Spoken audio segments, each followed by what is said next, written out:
Hello. Hello, good morning, Adri.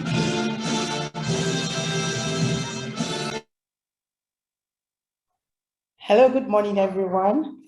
Good morning, GMS community. Sincere apologies, we had to wait for our parents to join. It's a public holiday this morning, so we can understand the delay. Thank you once again. I want to say happy Independence Day to every member of this community. You're welcome once again. We pray that may God heal our land, even as we continue to hope and strive for a better tomorrow.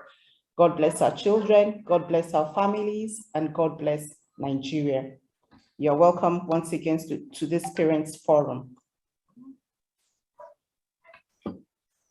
Okay, so quickly, we will be doing some introduction this morning before we start on a conversation for today. My name is Josephine Okay. I am the Director of Schools, and I will be inviting the rest of the GMS team to introduce themselves. Mr. B, are you there?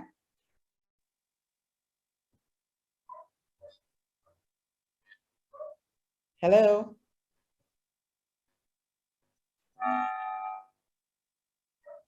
Hello? Okay, hello, can you hear me? Can anyone hear me? Oh, that's fine. Okay, yes, probably Mr. B is not there. Ms. Tokwe? Good morning, Ms. Josephine. Good morning, everyone. And once again, happy Independence and happy New Year to all of us. Once again, my name is Busara Kwemi. I'm the academic coordinator. Thank you. Okay, we can have, I think it was faint. I could hardly hear you, Mr. Kwemi. Okay, good morning. Can you hear me clearly now? Yes, I can. Yeah, good morning. Josephine, good morning, everyone.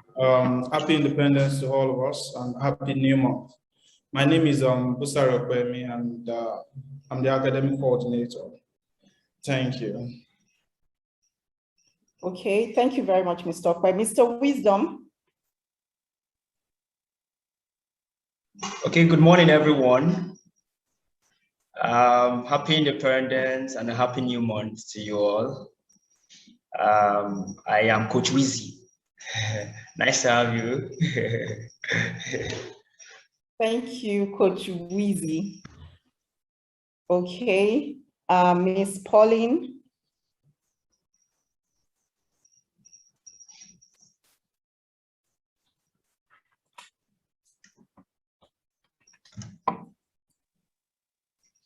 You can unmute your mic, Miss Pauline. We can't hear you. You're muted. Oh, sorry. Good morning, everyone. My name is Pauline Aniko. I work with the admin and accounts departments to coordinate and manage the community's resources, including money. I would like to beg each and every one of us, if we are yet to make our fees, we should kindly do so as soon as possible. May God increase our pockets 1,000-fold. Amen.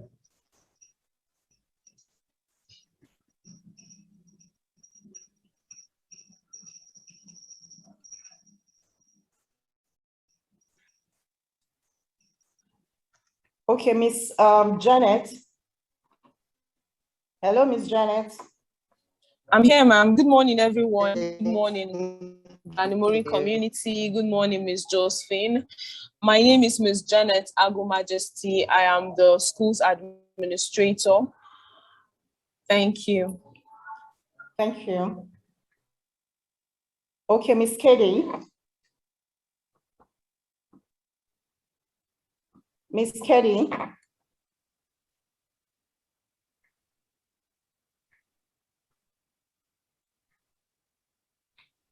Hello, Miss Katie. All right, Miss Mariam. Miss Mariam. Good morning. Good morning. Can you hear me?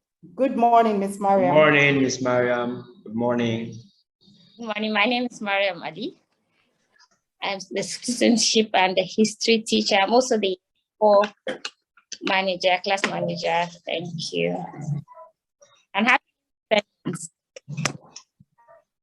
Okay, thank you, Miss Mariam. Mr. Douglas.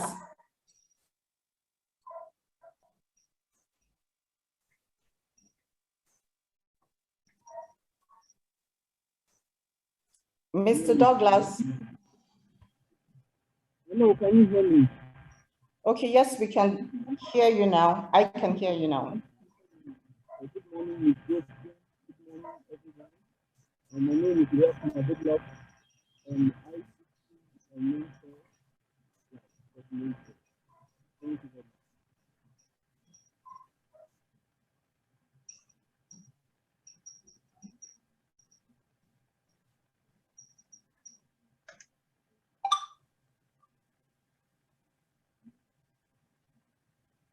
Hello, Mr. Douglas. Hello, Miss Joseph. Okay, Mr. Douglas, your line is very faint, so.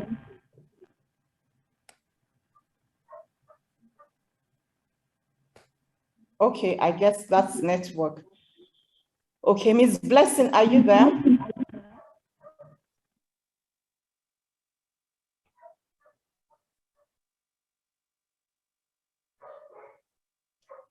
Okay, Mr. Ikama.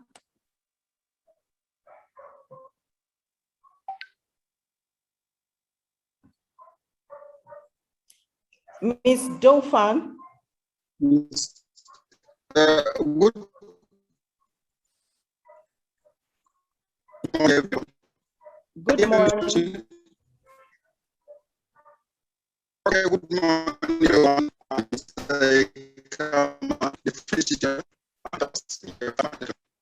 Okay, good morning, Mr. Ikama. Mr. Ikama is the French instructor. We can hardly hear, your line is breaking. Thank you very much for joining in. Miss Nonye. Hello, Miss Nonye. Good morning, Ms. Josephine. Good morning, everyone. Good morning. Can you hear me? Okay, I'm Miss Nonye. I'm the maths and science teacher in primary section. Thank you. Okay, thank you very much, Miss Nonye. She's the maths and science teacher. Miss Nonye, would have loved to see your face so we can recognize you. Ms. Dauphin is an early years teacher. She's, and Mr. Douglas is our IT instructor and administrator. Yeah, this is Miss Nonye. So if you see her, please look for her. She's the maths and science instructor and a success coach as well. Thank you for joining.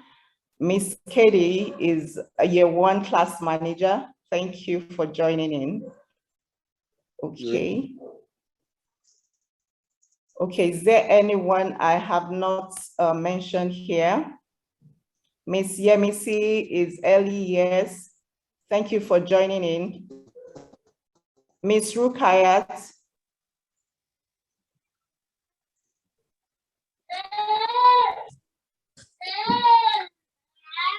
Good morning, Ms. Good morning, Miss Ruki. Good morning, everybody. Okay. Agroeconomy and science teacher. Okay, I guess we have some network issues. Miss Rukayat, we can hardly hear you. You're breaking, okay? Hello, can you hear me now? Yes, I can hear you now. All right, thank you, Ms. Dosmi. Good morning. Good morning, everyone. Good morning, staff. Good morning, parents. I'm Miss Ruki. I'm agroeconomy and science teacher and also year 2 class manager. Thank you. Okay, thank you, Ms. Rukayat. You're welcome.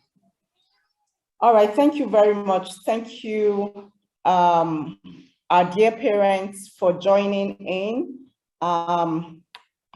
This morning, We'll be having some conversation around our principles and our plans for the year. So I'll be sharing my slides shortly. So please, just a few minutes or seconds. So.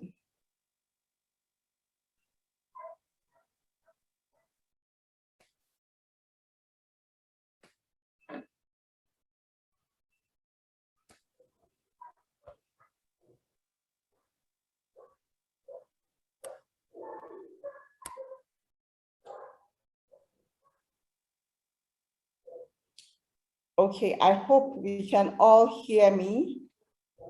Hello? Yes, we can hear you. Yes, ma'am, we can hear you, ma. Sure, we can. Okay, thank you. So that's fine. So you're welcome once again to another beautiful school year. Okay, so today we'll be having conversations around our curriculum, our communication lines, our approach to learning, what we do as a school and as a community, our partnership with parents, the pupils and the teachers in order to advance the learning and development of the Granimori child. So please, I will want us all to kindly mute our mics if we're not talking. Our dear parents, you're welcome once again. Please, if you have a question as we go through the session this morning, kindly use the chat room just below the taskbar on your screen, or you can, there's also a Q&A session, so you can write down your questions and we can take them during the Q&A session. Thank you. So you're welcome once again. Last year, our theme for the term, our theme for the year was our existence and survival. Through all the challenges, we were able to achieve quite a lot of things, and we have also learned some lessons, and these lessons will be taken into the new school year. So this year, our theme for the year is a new world. So we are teaching, we encourage everyone to always stay positive, particularly the children and community members. Despite the challenges, we will continue to build upon our strength while recognizing all our challenges. That is our approach.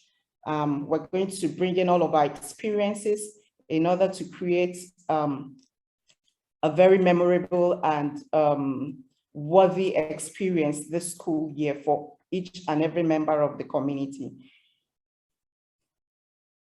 So in the past, we have actually, previously we have, our approach has been a team approach, and this is what we intend to do this year as well. As the year goes by, we're going to continue with our team approach, working with parents, working with pupils, and all of us working together, our staff, administration, pupils, all of our families. It's the partnerships that we actually had in the past that have actually helped us to exist and survive the pandemic, all of the challenges we experienced last year. And we're bringing in all of those partnerships into the new school year, so we can be sure that we will maintain the quality of our service delivery for our in-person and remote learners. So last year, during the lockdown, we actually planned for both in-person and remote. So this year as well, we will continue with that approach.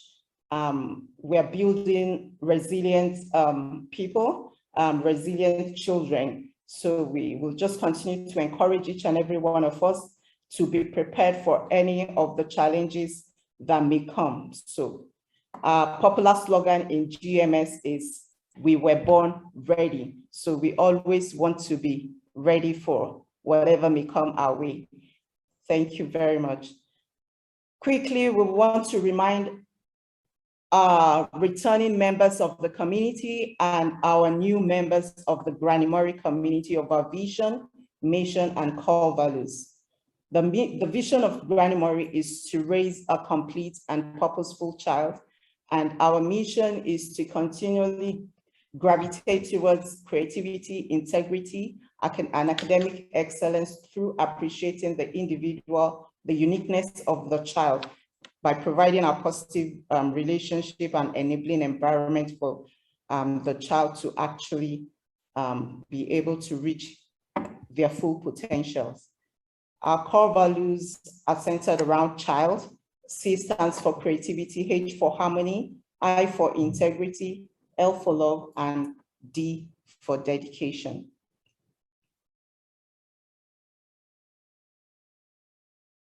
Okay, so as a community and as a people, we have continued to provide, our aim is to continue to provide a safe and nurturing learning environment for the children.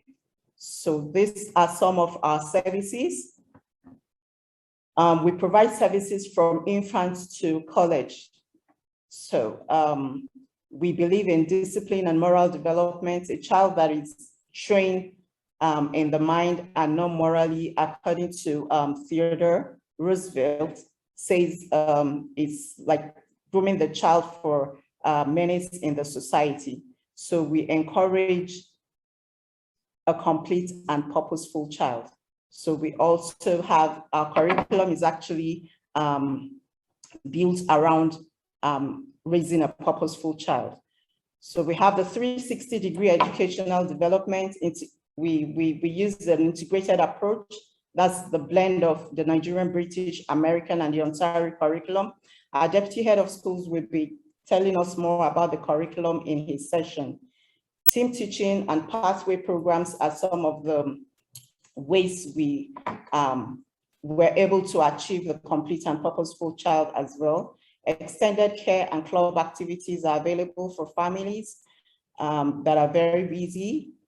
Family-friendly school plans and activities. We are religious independent, and so we actually encourage acceptance and tolerance. Tolerance and anti-hate programs are available also to help the children to become better adults. All of our children from infants to, from cradle to college, we're preparing each and every one for the global world. So they will be groomed in various standardized assessments while they are also developing their skills as well. So we have some of those standardized assessments as the checkpoint, the DELF, the SAT, and the OSSD. The deputy head of the deputy head of schools academics will actually be telling us more about all of the exams and as it relates to the program, to our curriculum.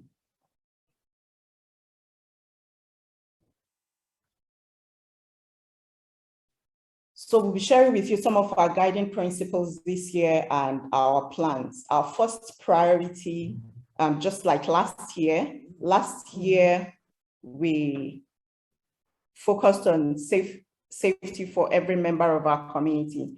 This year as well, our first priority is to continue to encourage good health, safety, and well-being of our entire community. Clear and transparent communication in order for us to be able to serve each and every member of the community in a better way this year. The child is always our first priority. Everything we do is centered around the child, and we will continue to do everything that is the best practice in order to raise a purposeful child. Fairness and equity for every family and educator matters for us. So we'll pay attention to everyone, every child matters, every staff matters, every family matters, and our collaborative approach as well. So this year, like last year, we have planned for both in-person and remote. So we'll continue to listen and prioritize every member's voice. So we encourage each and every one, we encourage parents to please reach out to us as much as possible and on time in order for us to be able to address every individual needs. So we are going to be creating, or we have created, opportunities for reflection for our staff member and for feedback from parents, from pupils, and the members of the community as well. Some of the forum is a forum like this. We're also going to be having performance review. We have knowledge sharing during our weekly meetings with the members of the community, that's the staff. Periodical updates will be sent to the community, to parents, and a lot more platforms that will actually help us to involve each and every member of the community in order to achieve the goals for the year. We are also doing all that we can as a team with the Board of Governors to ensure that our school plans are sustainable, considering the mental, physical, and social emotional needs of every member of the community.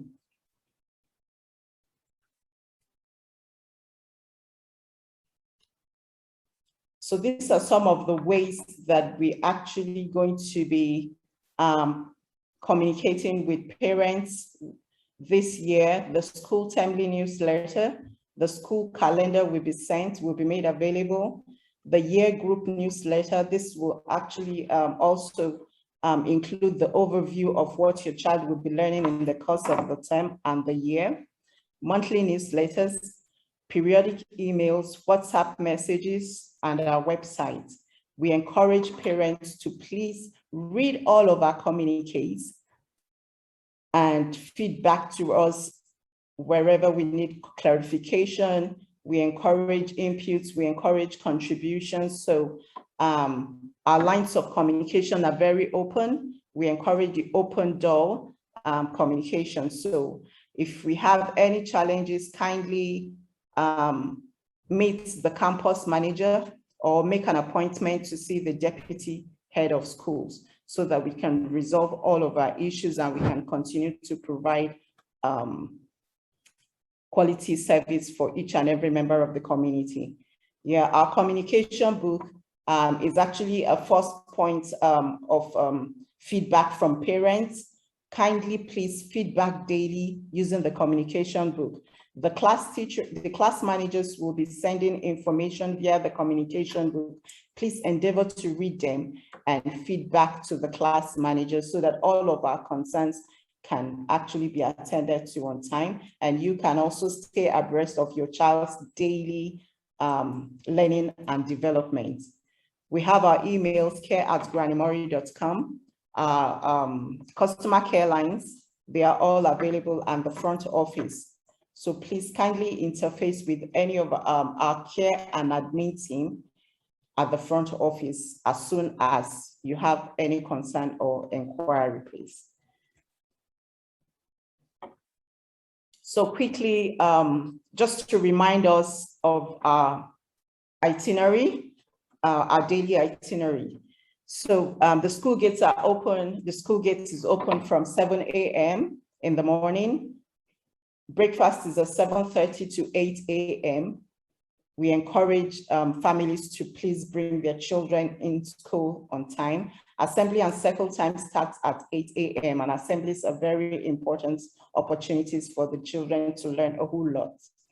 Early years close at 1 p.m. That's classes, closes at structural classes.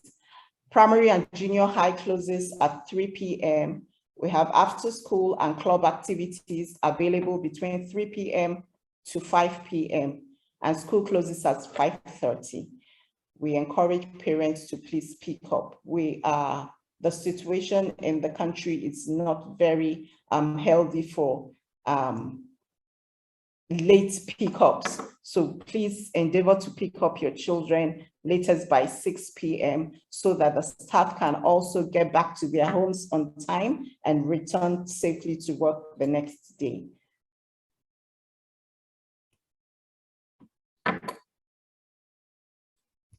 Okay, so I'll just slide.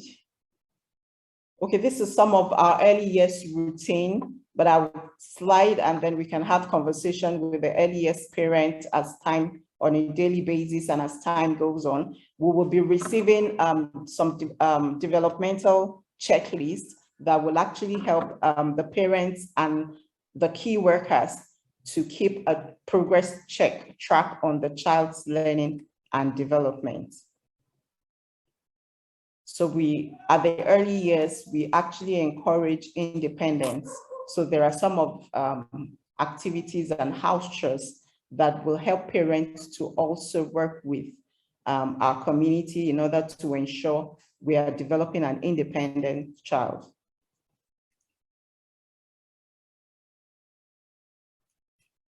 So I'll slide. Health and safety for all.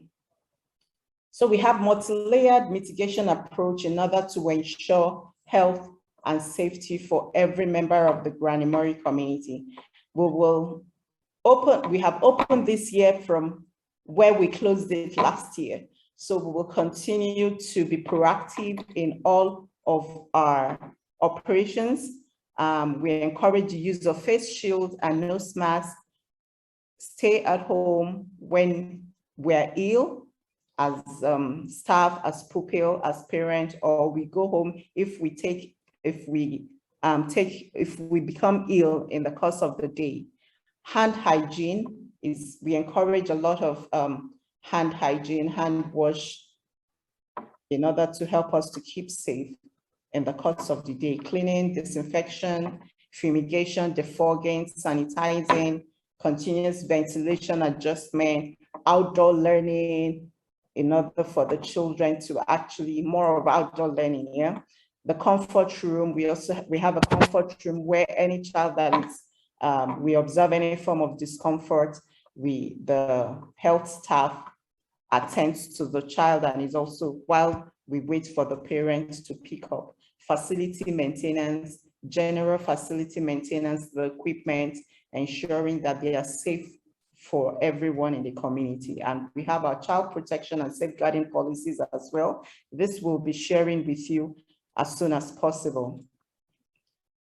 Just to remind us of COVID-19 symptoms, we can all do a form of self-screening as members of the communities daily in the morning before we embark on the journey to school. So please check if you have any of the symptoms, kindly see the doctor and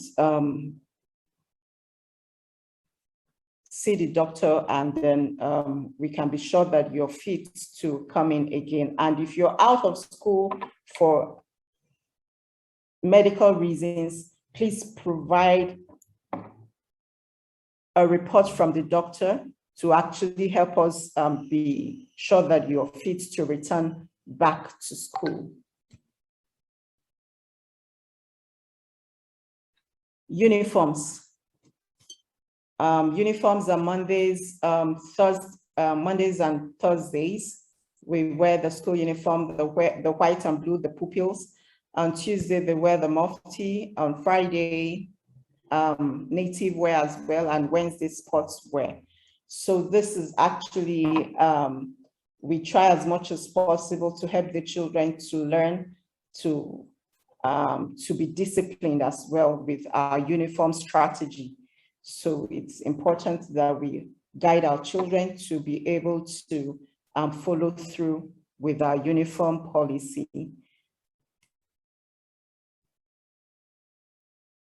Appearance.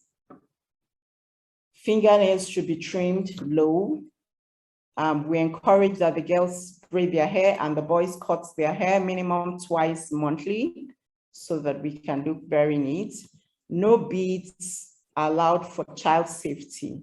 It's very important because children are very curious and we need to ensure the safety of the child. Wristwatch may be worn, but no bracelets or necklaces. No makeup, no nail varnish should be worn for children. Supply change of clothes if you have toddlers or children under the age of 3, infants and toddlers.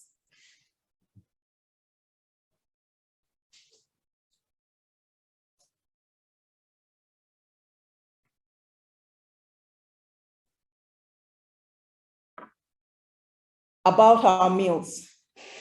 So we recognize the fact that meals have important role to play in the child's mental development and physical development.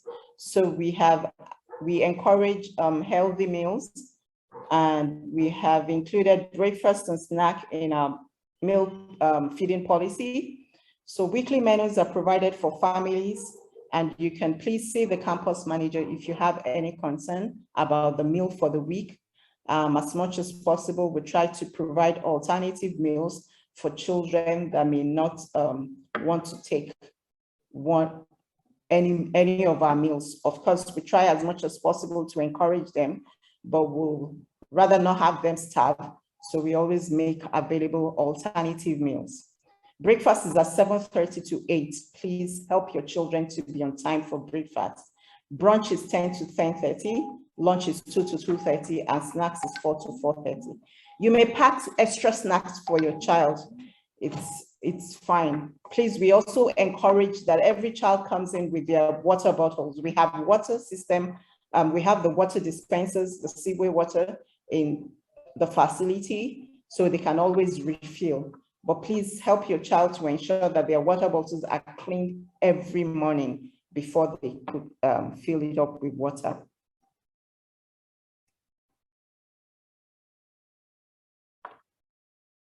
Thank you. I would like to just stop here and invite the deputy head of academics, the deputy head of schools, Mr. Okweyemi, to take us through the plans for the new world.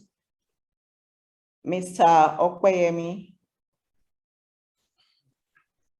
Thank you, Ms. Josephine. All right, thank you. Dear parents, thank you for taking our time to join us for this meeting.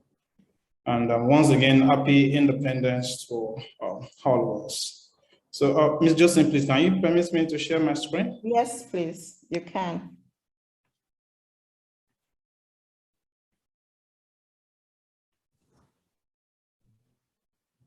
Sorry, please, can we all see my screen? Yes, I can see your screen. All right.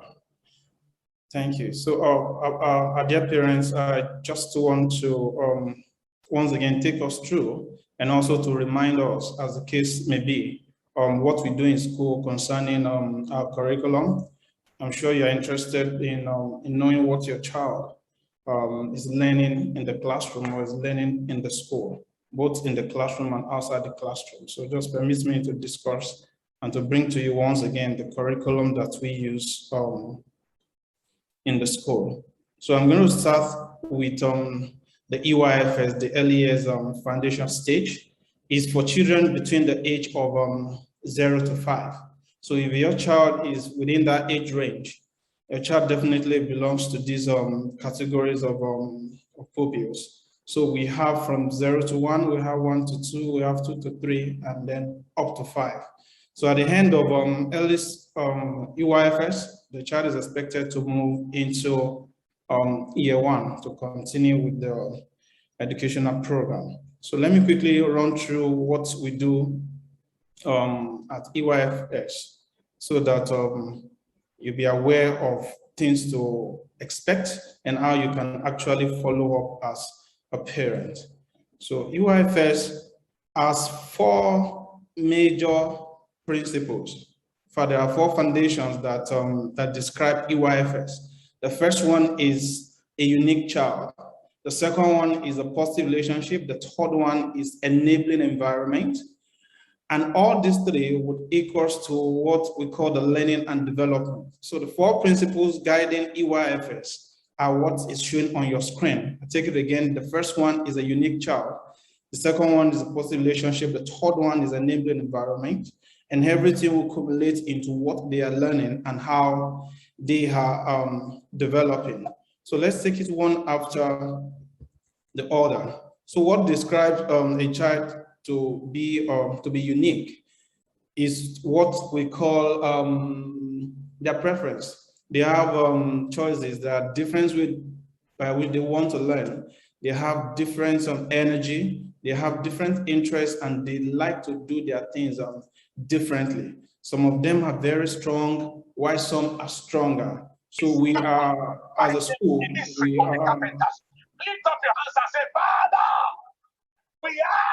we are quite aware of all of this. So with that, we try to treat every child that we have in this program as a unique child. And our practitioners, talking about our mentors, they are aware of this too. And we always ensure that on every child that we have in that category, one, they are safe, and we always respect the children and their families equally. So the second principle for EYFS is a positive relationship. You know, Ms. Josephine said the other time, talking about the pupils learning how to be independent. You know, some of them and most of them, they learn to be independent through positive relationship. So our practitioner ensure that we support every child's effort. We set to them clear boundaries, while we also allow them to explore. And also with that, they tend to build good and a positive relationship with one another. This is very important, you know, as they grow, moving from one class to another, relationship is very, very important. Relationship is key. So that's the second principle of EYFS. So as practitioners, we ensure that we set the stage for them to experience this. And we also have our measures in place to actually observe this and to report to parents accordingly about their progress. So the third principle of EYFS is the enabling environment. We ensure that the environment that we have for all of them are stimulating. We do not encourage a toxic environment, whether from the pupils or from our practitioners, because we want them to grow, we want them to take a risk, but a kind of a controlled risk, you know, so because we don't want them injured, we don't want anything that will affect their mental health, we don't want anything that would not make them to be free. So our environment is free for every child to explore and to grow. And like I said, all these three accumulate into what we call the learning and the development. So I'm sure you are interested to know that exactly what are they learning at every stage during the stay in the EYFS category. So what are they learning, especially if your child is in preschool 2 or your child is in preschool 1 or your child is in the play group, you really want to know what they are learning per time. So we want to give you a snippet into what we do with them in the classroom and exactly what they learn and how they develop, okay? So for EYFS, there are 7 areas of learning, 7 key areas of learning. The first one is the personal, the social, and the emotional development. The second one is communication and language. The third one is understanding the world. The fourth one is literacy. The fifth one is the mathematics. The sixth one is the physical development. And the last one, but not the least, is the expressive art and design. And we treat all these areas of learning equally. And we ensure that we start with them as early as possible. You see, on a lighter note, a particular child in preschool 1 was asked to draw during the expressive arts and design, was asked to draw his mom, and the child came up with what you are going to see on my screen. And the child came up with a funny diagram like that, or a funny picture, and then the parents had to come back to school that this is not what they look like. Sorry, 1 minute. This is not exactly what they look like. And sorry, can you see my screen? I think there's a mixer somewhere. Yes, you can see your screen. All right. So we start all of this quite earlier. So these are the details of each area of learning that we try to take them through. And also I need to tell us at this point what some of the things that we tend to see on our report, especially for the EYFS. There is what we call the ELG. ELG stands for early learning goals, meaning for each learning area, there is a milestone that they must achieve. So So all these milestones are what we refer to as the early learning goals. Remember that personal, social, and emotional development is one of the areas of learning. So under this particular area of learning, there are 3 ELGs for this area of learning. So the first ELG is the self-regulation, managing self, building relationship. Maybe some of these documents we're going to share with you. So you have a detail of what each ELG represents. So the same thing for the second, excuse me. The same thing for the second ELG, which is on communication and language. Under communication and language, we have 2 ELG, the listening, attention, and understanding, speaking, and the second one is speaking. Then we have for the physical development, we have the same thing for literacy. Under literacy, we have 3 ELG. Then the fourth one, we have mathematics. Under mathematics, we have the number and numerical patterns. Then understanding the world, past and present, the people, culture, and community, the natural world. So these are what they learn in the classroom at every point in time.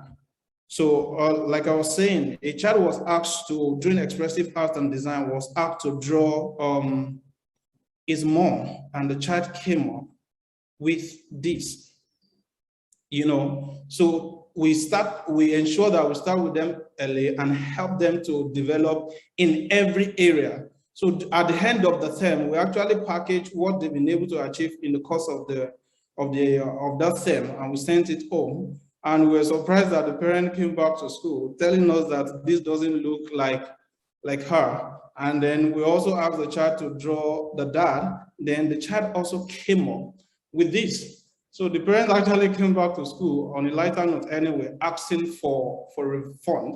And the father actually threatened to sue the school, not for defamation of character now, but for defamation of image, if there's anything like that. So these are the areas of learning. We always ensure that we design activities and tasks to ensure that every area of learning is being attended to.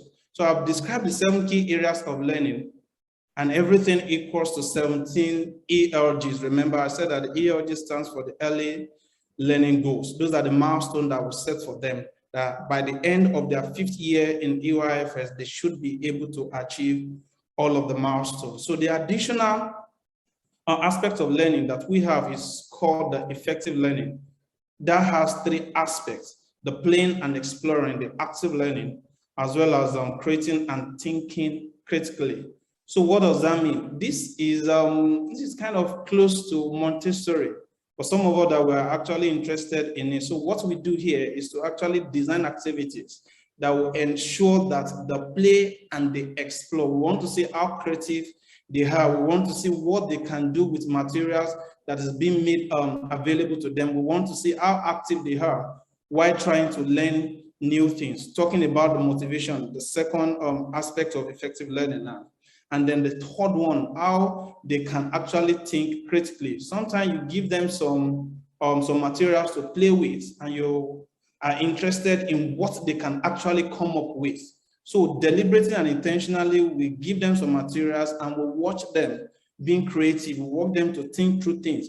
If they're having difficulties with this, how else can they find a solution around this? So these are the things that we monitor to ensure that their learning in school is also effective and they are making progress. So sometimes you might see them at home trying to fix 1 or 2 things or trying to couple things at home. It's part of what we teach them in school. We design activity, we put the stage for them to actually get creative, to actually be active with their learning and to explore. So we don't only give them what we want them to learn, we also give them choices to create and to learn what interests them, what triggers their motivation, and all of that. So these are the 3 aspects of effective learning that I just talked about. So these are just the diagram to represent that. I've talked about the playing and exploring. I've talked about the active learning. And the last one is creating and thinking critically. So those are the aspects of learning. Now, what are the 4 major areas of development that you tend to see in your child?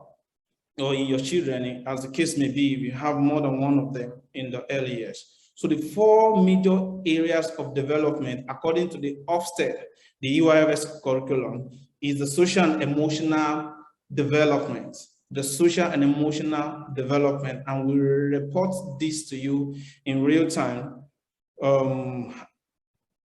as the need arises. Then the second one is the physical development. We want to see their growth. We want to see how they can make use of their muscles. We want to check their speed. We are actually committed to every area of their development. So the second one is physical development. The third one is the cognitive development, which is very important too. You know, at the end of the EYFS, there are some things that they must be able to do. At the end of EYFS, every child living EYFS as granular must be able to read. That reading might not really be perfect. And even if you check children milestone and their educational advancement, they are meant to have perfected their reading at the end of year 3. But we don't wait till they get to the end of year 3. As early as key stage 1, talking about year 1 or year 2, their reading is perfect and is top notch with the phonics and all of that. So their cognitive development is very, very important. And we take cognizance of that. Then the last area of development is the language and communication development. And part of what we do as school, and part of what the practitioner also do, is that we engage them in conversation. The best way to help a child to talk more and to improve on his or her communication is to engage the child in dialogue, in communication. So we also want to talk to our parents also to do this more often.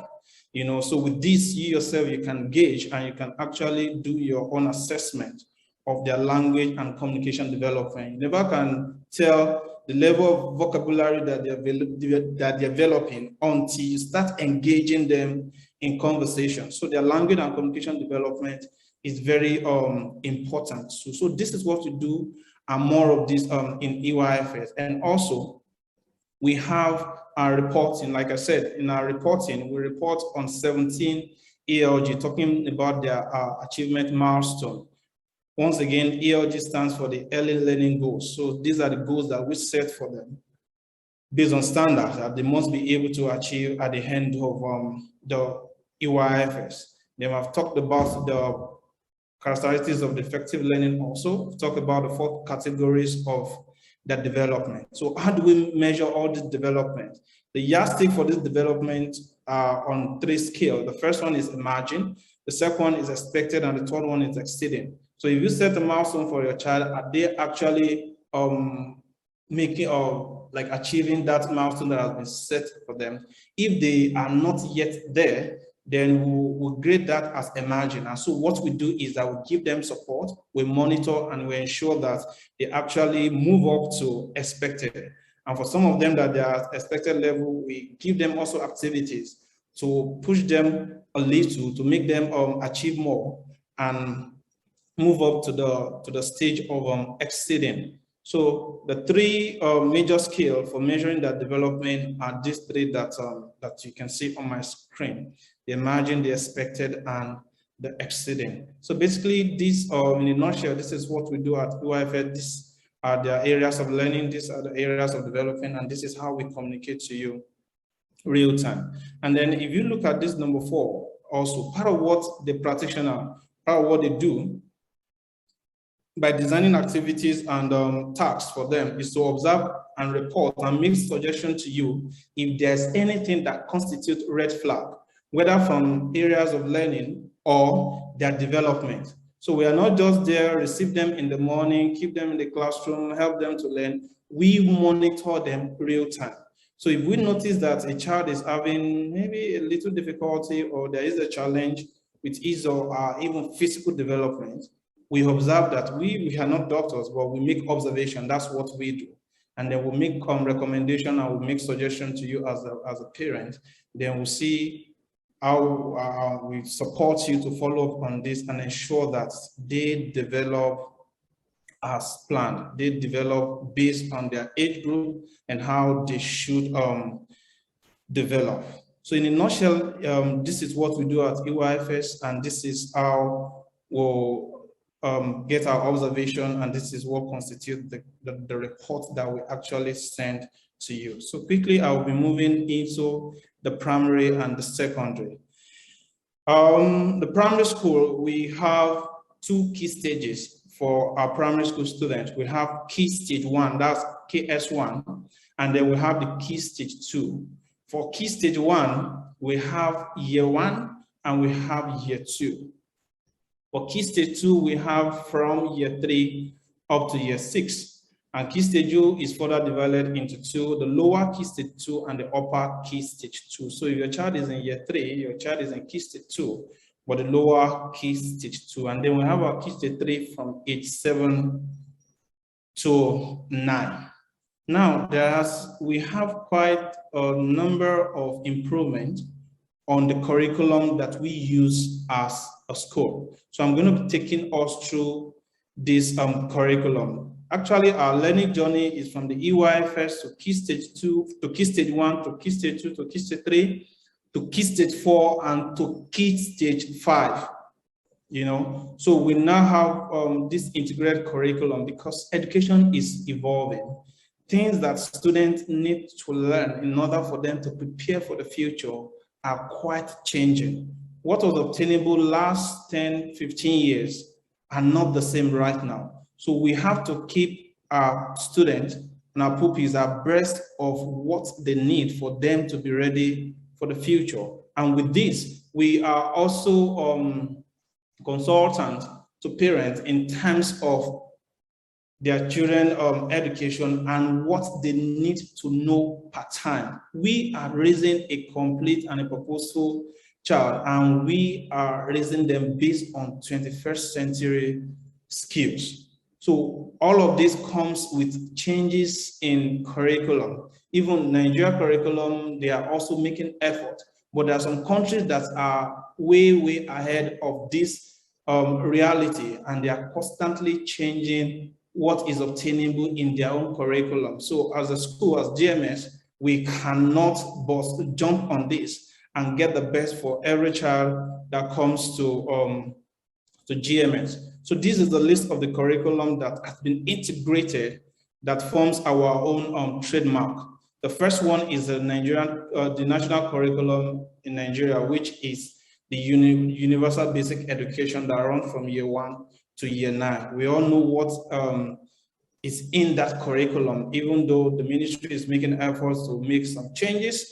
But you know, there are so many curricula that are quite ahead of that, so we cannot wait for all of that. So we have to have a blend of curriculum that works for us, that works for the students, and that works well in preparing them for the future. So we have the universal basic education, that was the national curriculum in Nigeria.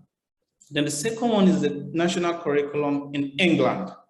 Then the third one is a Cambridge International Curriculum. So I'm going to talk about the difference in these two. So in England, they have the national curriculum. Talking about the national curriculum in England and Wales, they have the national curriculum.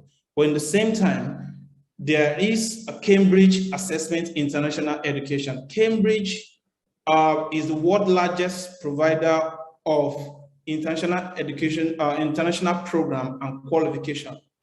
They are the largest all over the world. They have their curriculum being used in more than 160 countries all around the world. And more than 10,000 schools, institutions around the world are using this curriculum. And we check into the curriculum, we realize that it is what we can actually integrate for us. And this is what we have been using. It doubles down well on 21st century curriculum, our 21st century skills, and what the students should learn part time. Often there is an upgrade to this curriculum. There is adjustment to it, just to ensure that is in line with what students that we are preparing for the future, what they are learning. Okay, and also on the screen, you see something like the next generation science standard, talking about robotics and coding now. They are rooted in science. And both the Cambridge curriculum and the national curriculum in England, they have aligned what they are doing to next generation science curriculum. Shortly, I'll be showing us the subjects that we offer at Key Stage 1 and Key Stage 2. So some of the things that you see there is basic engineering, you see coding, you see robotics there. Those are what the next generation science standard entails. And as a school, we really have to deliver on this for the benefit of our students here so that they won't be left behind and we carry them along in real time. So part of the learning of management platform that we use, I've actually now aligned this curriculum into what we call the Common Core Standard, or Common Core State Standard. Common Core State Standard is the curriculum used in the United States of America for their K-12 education.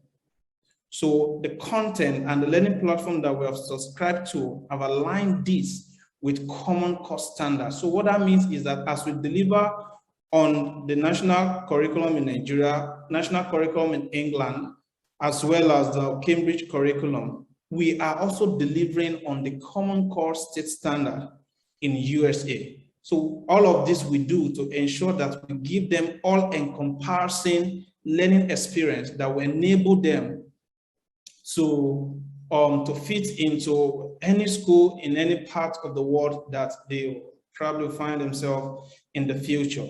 And the biggest of it all that we have succeeded at the school to bring down to Nigeria and to GMS is the Ontario curriculum. You can check, there is no school in Nigeria that is having a blend of what we are doing here in GMS. There is no school in Nigeria that is offering a blend or integration of both the Cambridge, the national curriculum, the Nigerian curriculum, as well as the Ontario curriculum. You can check. So it is only here that we have a blend of this. And so I will be talking quickly about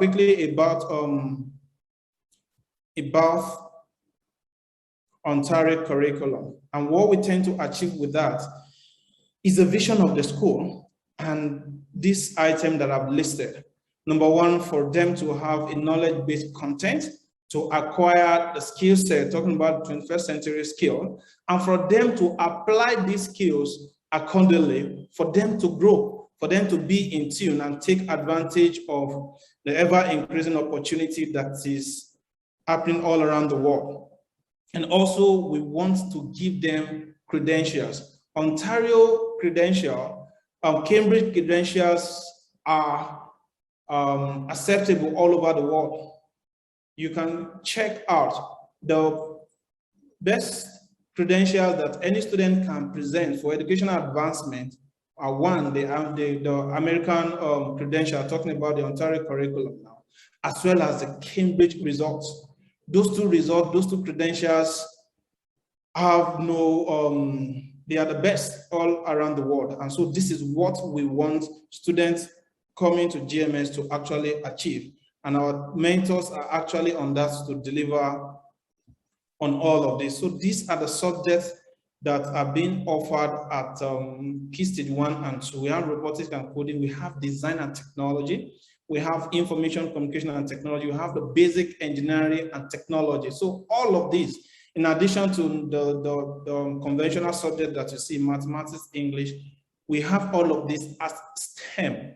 So we help them to develop all around this and to achieve all they can while they study with us at GMS.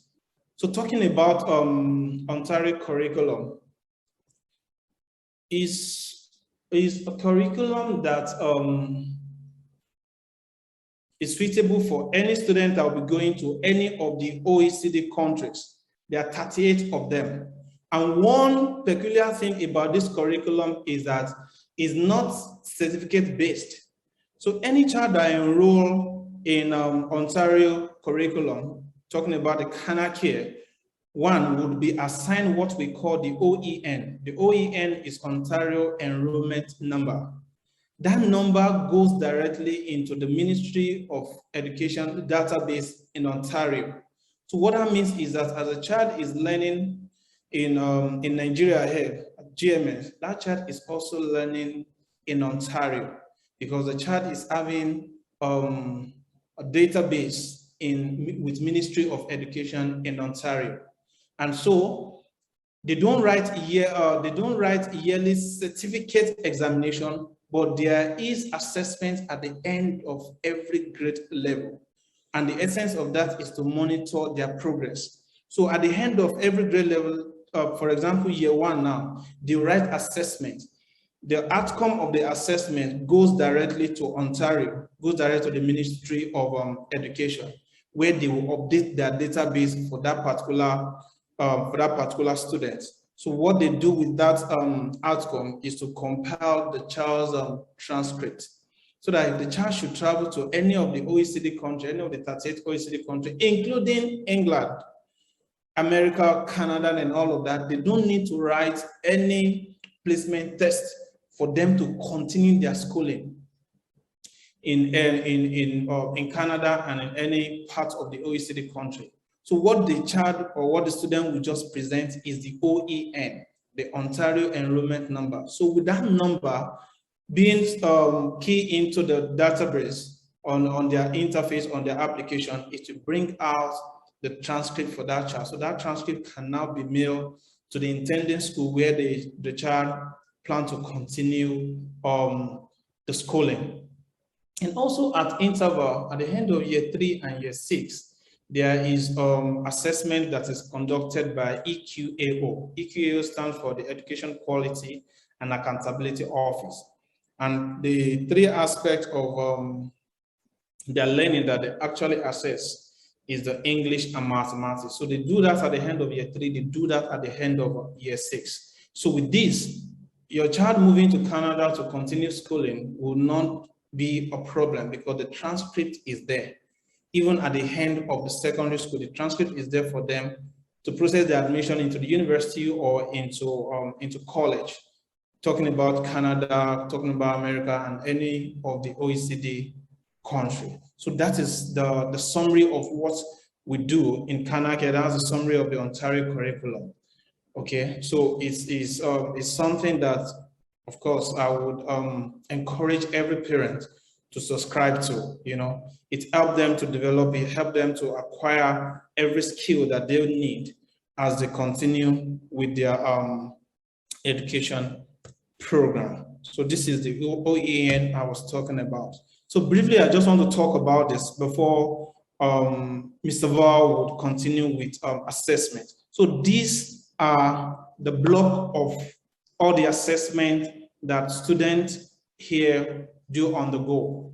Like I told you about the national curriculum in England, they have their tests that they do conduct at the end of KS1 and at the end of KS2. And we expose our students to this same test so that we can know their stand when it comes to the global benchmark, the global standard. So we are not just teaching and facilitating learning for so-called local students.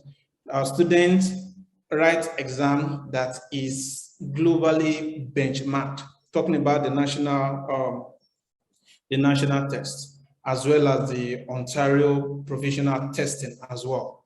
Then another test that we also expose them to is the Cambridge progression test. Remember that we have Cambridge curriculum be integrated into what we do here in Grand Maurice. So they also have progression tests starting with year 3, year 4, year 5, and year 6. Is a global standardized test for every Cambridge school. So we do that also here to be sure that they measure up in par with their students around the world. Then at the end of Key Stage 2, talking about the end of year 6, they write their Cambridge checkpoint exam. So this is being conducted and being organized, assessed by Cambridge. So we don't wait till then. We ensure that we use the Cambridge progression test to monitor their progress as we teach them right here in granular. Then also I've talked about the Ontario provisional testing that happens at the end of year 3 and at the end of year 6 for every student that has enrolled for the program. Then also we have what we call the CAT4. The CAT4 do test students on verbal, non-verbal, quantitative, and spatial reasoning. This is a global assessment. It helps us to know how they are doing when it comes to verbal, the non-verbal, quantitative, as well as spatial reasoning. What we tend to do here is that the data collected through this CAT4 help us to align our teaching to their own learning style. So what we do here is less of teaching, but more of what they are learning at every point in time. So what they are learning is rooted in the learning styles and their learning strategy. So the best way we can actually get to know that on a global benchmark is when we expose them to CAT4. So these are some of the tests that your child have been writing and will also be writing here in GMS. And then the last one is the Common Core Assessment, talking about the US Common Core State Standard. Common Core Assessment is being organized and being administered by these two independent assessment companies, the Smarter Balance Assessment Consortium and Partnership for Assessment of Reading, of College, and Career. So all of this we do so that we prepare them for future learning. You know, some of them will be writing SAT, some of them will be writing GMS, some of them will be writing global assessment. So we don't actually wait till then before we put them through this. As early as year 1, we expose them to all of this so that this will not be new to them as they grow up. And also, Mr. Val will be talking about this, but this is a summary of the continuous assessment that we also do in the school. Here, I want to talk about the ipsative assessment. You know, formative assessment is ongoing. It is what every mentor do as the lesson is going on. Summative assessment is what they do at the end of the lesson. Then diagnosis assessment is the assessment that we do when we observe that the child is not doing well in a particular subject or a particular concept. So we try to diagnose what is the problem, and then we design a support for that child to actually close up on that gap. Ipsative assessment is assessment of students when they have to compare their previous work with the current work. Take, for example, now I give a particular test in a particular concept in mathematics. Take, for example, ratio, and maybe the child ended up getting 50%. That same assessment would be administered again for the child to look at 1 or 2 places where he or she must have made a mistake and try to correct that. So the child will do that again. Then the result will now be compared with the previous one. So the child will see, okay, I made a mistake here. I would have done better in this aspect. So we don't compare them with another student, but we try to compare their progress, their achievement with what they've done previously so that they can move forward and make progress with that. Then we also have the non-reference, that's comparing the assessment on a global scale, talking about the CAT4, talking about the progression text. And then we also have the criterion reference assessment. You know, teachers have rubrics, they have criteria for every assessment that is being administered. Okay, so the students tend to now compare what they got and how they perform with the teacher's criteria for that particular concept. So that's just the brief of the kind of assessment that we do here to ensure that learning do happen. And it's not at the end of maybe KS2 or KS3 that we will now start looking for remedial or for lessons for them. So the last thing I'm going to talk about is the flipped learning. We started this last academic year, but we want to intensify on this and we really want to double down on this. And part of the reason why we want to do this are being listed on the screen. So this is called the flipped learning.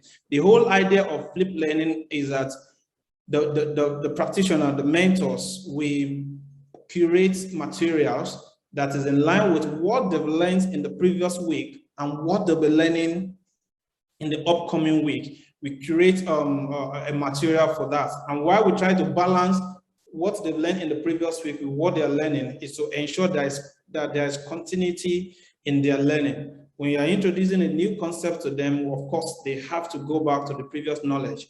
And that is the way we have designed our scheme, we have designed our curriculum to ensure that there is continuity in what they are learning. So the whole idea of flipped learning is that we put together materials that we upload into our Google Classroom for them to learn, for them to carry out 1 or 2 assessments, for them to be aware of the next thing they are going to be learning in the upcoming week. So it ranges from our core subjects, talking about the mathematics, the English, and the science, and some other subjects also that the teacher will deem it fit. So you, in addition to math, to English and science, you might see subjects like agroeconomy, you see French, you see other subjects like that. So it's just to bridge the gap and to ensure that they are aware of the next thing they'll be learning in the classroom. And so we do this to ensure deep learning. We do this for reinforcement of learning. We do this to prepare them for upcoming lessons. We do this to ensure deep learning. One of the ways by which students learn better is after the classroom, they see something similar and they can connect to it. And most of them are visual learners. Some of them are audio learners. So the kind of materials that we put on the Google Classroom for them to flip over consists both the audio and visual materials for engagement. And some of these materials, to they are interactive in nature. It's not just what they will just be reading text all through. Some of them are interactive, drag and drop, you know. We use quizzes where they test their knowledge real time with other students that are also online. So it's kind of interactive. And then this also enables us to carry out what we call the SNAP assessment. Part of what we intend to achieve with this is to help them with, take for example, their vocabularies now, their vocabulary. So we tend to give them some words to learn at home over the weekend. So when they come into the classroom, we have a SNAP, can I call it a kind of spelling competition or spelling engagement with them. We also do the same thing in mathematics. This helps them in their mental mathematics because it's one of the aspects of our curriculum. So what we do is to prepare materials for them. They learn at home. They do assessments. They get familiar with what they are going to learn in the upcoming week. So we actually want to encourage our parents to help us ensure that they join the classroom and help us ensure that they make the best use of these materials, because some of the SNAP assessment that they do in the classroom, by the time they return to school the following week, forms part of their assessment and part of their overall grade at the end of the half term and at the end of the term. So the whole grading system, Mr. Val would take on that. So I don't know. I'm going to stop there. I'll stop here for now. And if you have any question, of course, I'll be here to answer the question and to clarify if there's misconception or if you need additional information in any of the area that I've talked about, ranging from EYFS to Key Stage 1, Key Stage 2, as well as Key Stage 3. So I'm going to stop here for now. So Ms. Josephine, over to you, ma'am.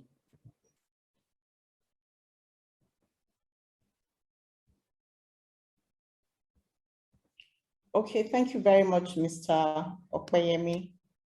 Thank you so much for that session of what to expect and the plans for the new school year.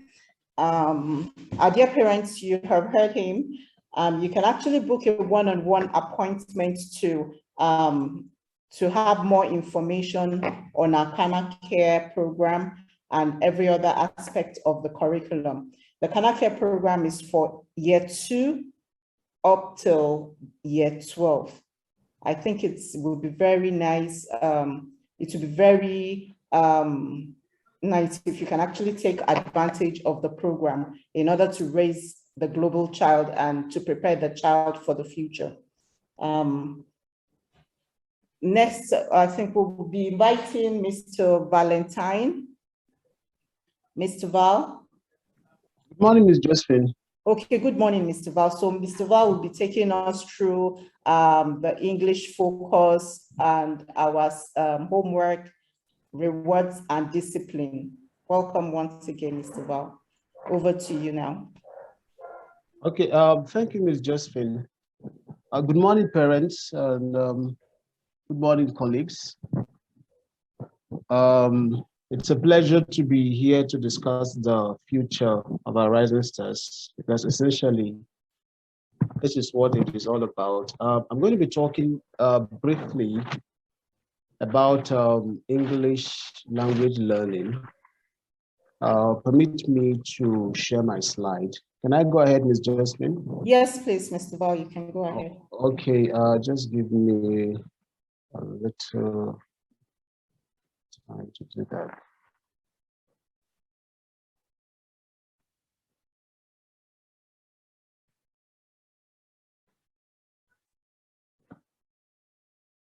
Okay, while that is okay, just trying to locate my, sorry about that. Okay, coming up now.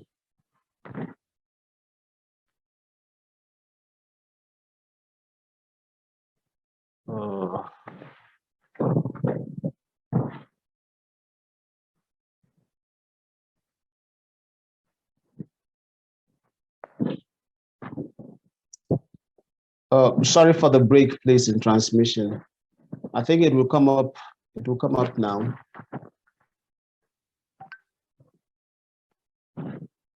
Okay, can you see my slide now? Hello? Hello? Hello, Ms. Josephine. Hello, everyone. Yeah, Mr. Val, it's still coming up. We're yet to see it. It's saying Valentine has started screen sharing. Okay, it's fine now. All right. Okay. Okay. So, like I said earlier, I'll be talking about English. Now, the question is, why English? Why should we be talking about English? It's obvious, but we are speaking English. We are communicating English, but why talk about it? It's essential because there is a shift from English as just an academic subject to a means of communication. In the imagined world, English is spoken by millions of people. That's the reality. And what's more, it's becoming the language of choice for global communication. And so our emphasis for English is shifting from mere knowledge of grammar to actual communication. And briefly, I will be telling us what we're going to be doing this term and the coming terms, and how you as a parent can help with the learning process for your child. There are four major aspects or four major skills in English language learning and teaching, or teaching and learning as the case may be. We have reading, we have listening, we have speaking, and we have writing. As some of us who have written standard language testing tests or exams like IELTS would verify, these are the four major skills that are usually tested before an individual is certified fit to communicate in that language: reading, listening, speaking, and writing. And just like we heard from Mr. Obe, the Common Core State Standards curriculum, the Ontario curriculum, the Cambridge curriculum, the Nigerian curriculum, and the national curriculum. These are the four major skills that would help an individual become communicate effectively, especially in English language. Okay, there are several aspects through which we'll be be looking at this. There is diction, there's spelling, there's grammar, there's vocabulary, there's punctuation, there's media literacy. I'm going to talk a little about media literacy. Media literacy, it's very, very vital and important in the global world today. We are living in the social media age. We are living in a period where there is so much communication going on through the social media and other means of mass communication. So media literacy has become a very important aspect of English language learning. And now I'm going to be talking about that when I come to talk about strategies. I'll talk about that more. Storytelling also, it's another important aspect. We tell stories because people essentially are product of stories. When a person begins to tell his or her story, we all stop to listen because I mean there's a human connection to it. So storytelling is a very important aspect of language learning. Then of course phonics, that has to do with or phonetics, that has to do with the language of sounds, identification of the symbol of sounds and how to make sounds correctly.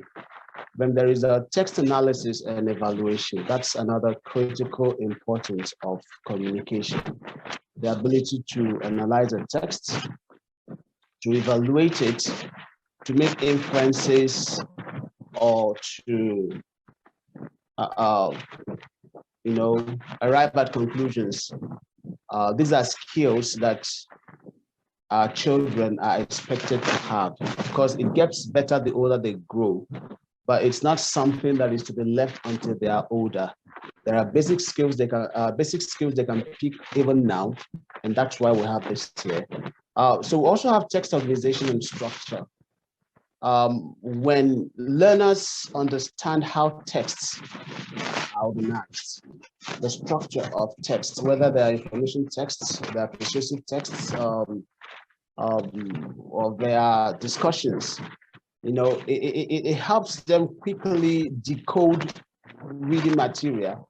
It helps them quickly extract information without having to spend all that time, trying to make sense of what they read. And would also agree that it's a key skill in most workplaces where there is so much to read and so much to process.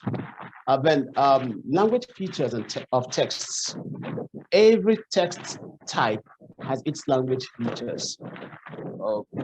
There are certain language that would be accommodated in an information text that may be a little out of place in a persuasive text. So we're going to run them through identifying these language features. And then of course, text development and editing. So how do we hope to achieve this? We're going to be doing shared reading. Shared reading gives the learner an opportunity, to be vocal and also helps their confidence in public speaking. It also helps the teacher to identify the gaps in the child's reading ability. Then group discussions. One of the key communication skills of the 21st century is collaboration and communication as well. Group discussions help us achieve this too. It helps the children become confident in expressing their views, in making objections, and at the same time, it also helps them to work in teams, not just as individuals. Class presentation, of course, it's also part of it. That reminds me, coming back to the four major skills, reading and listening are usually identified as receptive skills, whereas speaking and writing are identified as expressive skills. So class presentations would also help learners express themselves. Part of what we're going to be doing in class is a situation where they don't just present, but they critique each other's work. Of course, not for the purpose of making mockery of anybody, but so that, you know, they can own what they do, and then also be able to see things from wider perspectives.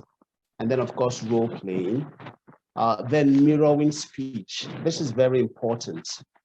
In mirroring speech, we expose them to audio and recorded dialogues, conversations, documentaries, you know, and of course the teacher also. And through this, the mirror speech, they get to practice and copy how to speak or how to present matters in particular and general situations. And then, of course, there is exposure to formal and informal language for expressing themselves. We also achieve this through promotion of proven reading strategies.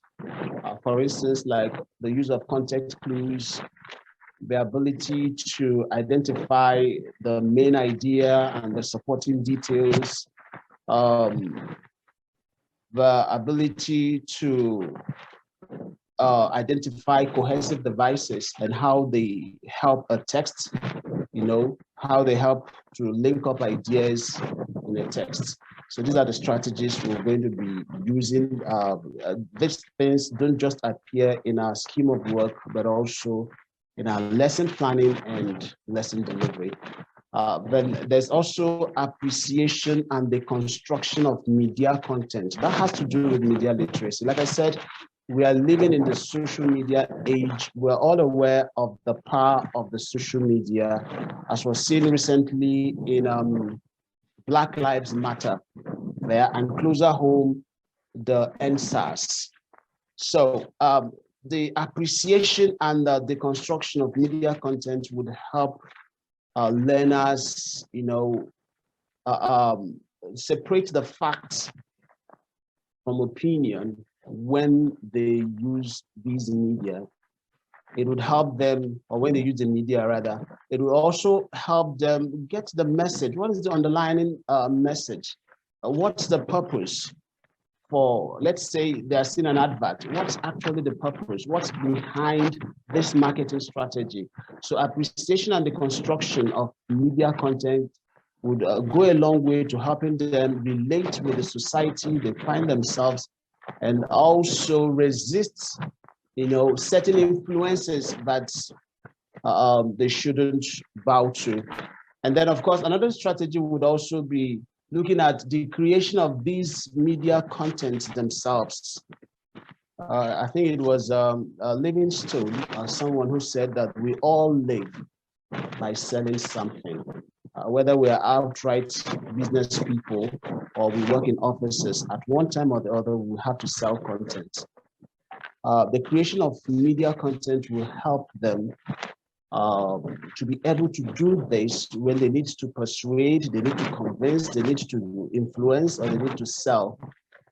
And we'll be looking at it for different purposes and audience. For instance, a media content that is meant to give information, just information, may not work when we want to persuade. And then, of course, the audience will also determine what we do.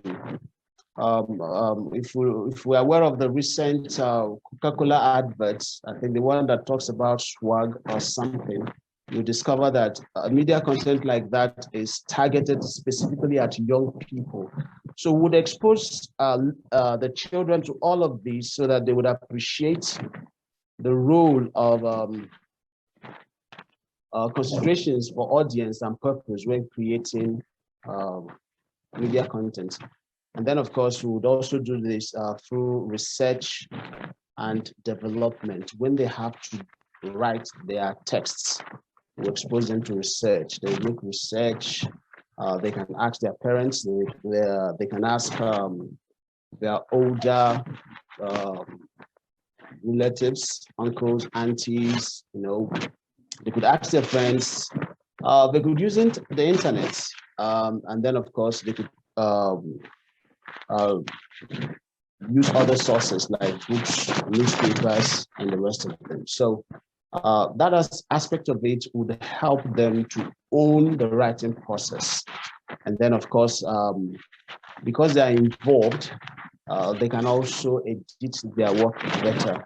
So these are the strategies we'll be using to ensure that we get the learners to not just see, not just appreciate, but really get to use English as a means of communication. So for us, it's not just going to be a matter of learning the rules of grammar, but actually using this as a medium of communication. So in all of this now, the question is, what role do you have to play as a parent? Well, here are some of it. Ms. Josephine has alluded to some of them when she spoke, but let me just do a little recap of them here. You can read too, and you can read along with your child. Children's stories may not make sense to adults, but when you are part of the reading process, it helps the child enjoy it better. So you can read to your child, you can also read along with your child. And then, of course, to establish relevance, to make it relevant to the now, the present, the contemporary and everyday life, you can make connections to what you read from everyday life. For instance, in this term, all across the KS1, KS2 especially, part of what we're going to be doing is we're going to be analyzing story characters. So we take a story, it could be a fable, it could be an adventure story, it could be a contemporary fiction, and we'll try to make connections to real life. Who does this character remind us of? Who do we know in real life that talks like this? When people talk like this, how should we respond? And stuff like that. So that way you can also help by helping them establish relevance. And then you can also help by provoking deep discussions. Ask for evidence. Why does the child think this should be an answer to a comprehension question? For instance, when you've read the stories, you can ask questions. Why did this person do this? Why do you think this person reacted in this way? And then ask the child for evidence. And then let the child explain the process taken to arrive at a conclusion or at an evaluation. Then, of course, provide a variety of texts. Of course, children love funny stories. They love funny stories, but we should also graduate from that to challenging stories. We can start with stories they are comfortable with. We can start with materials they can easily relate to. There is this example I would always give, the case of Ben Carson. I think we all know his story. It's a very popular one. What turned him from being the class dullard to the top of the class per se was reading. At first, when he goes to the library, because the mom made him do it, he would only read picture books. But the more he developed love for reading, the more he graduated to other challenging stuff. And before long, it began to pay dividends. So we can get them a variety of texts. Start with the funny, the comfortable, then we'll move on to challenging information and even persuasive texts. Yes, let them have a wide variety of reading matter. And then we can provide and play word games with our children. Of course, video games are wonderful, but we can also provide word games. We have puzzles, we have word ladders, we have word searches, we have Scrabble, Sometimes they will come across words they never knew exist. They will come across words that don't sound like real words we read, we use in real life. Okay.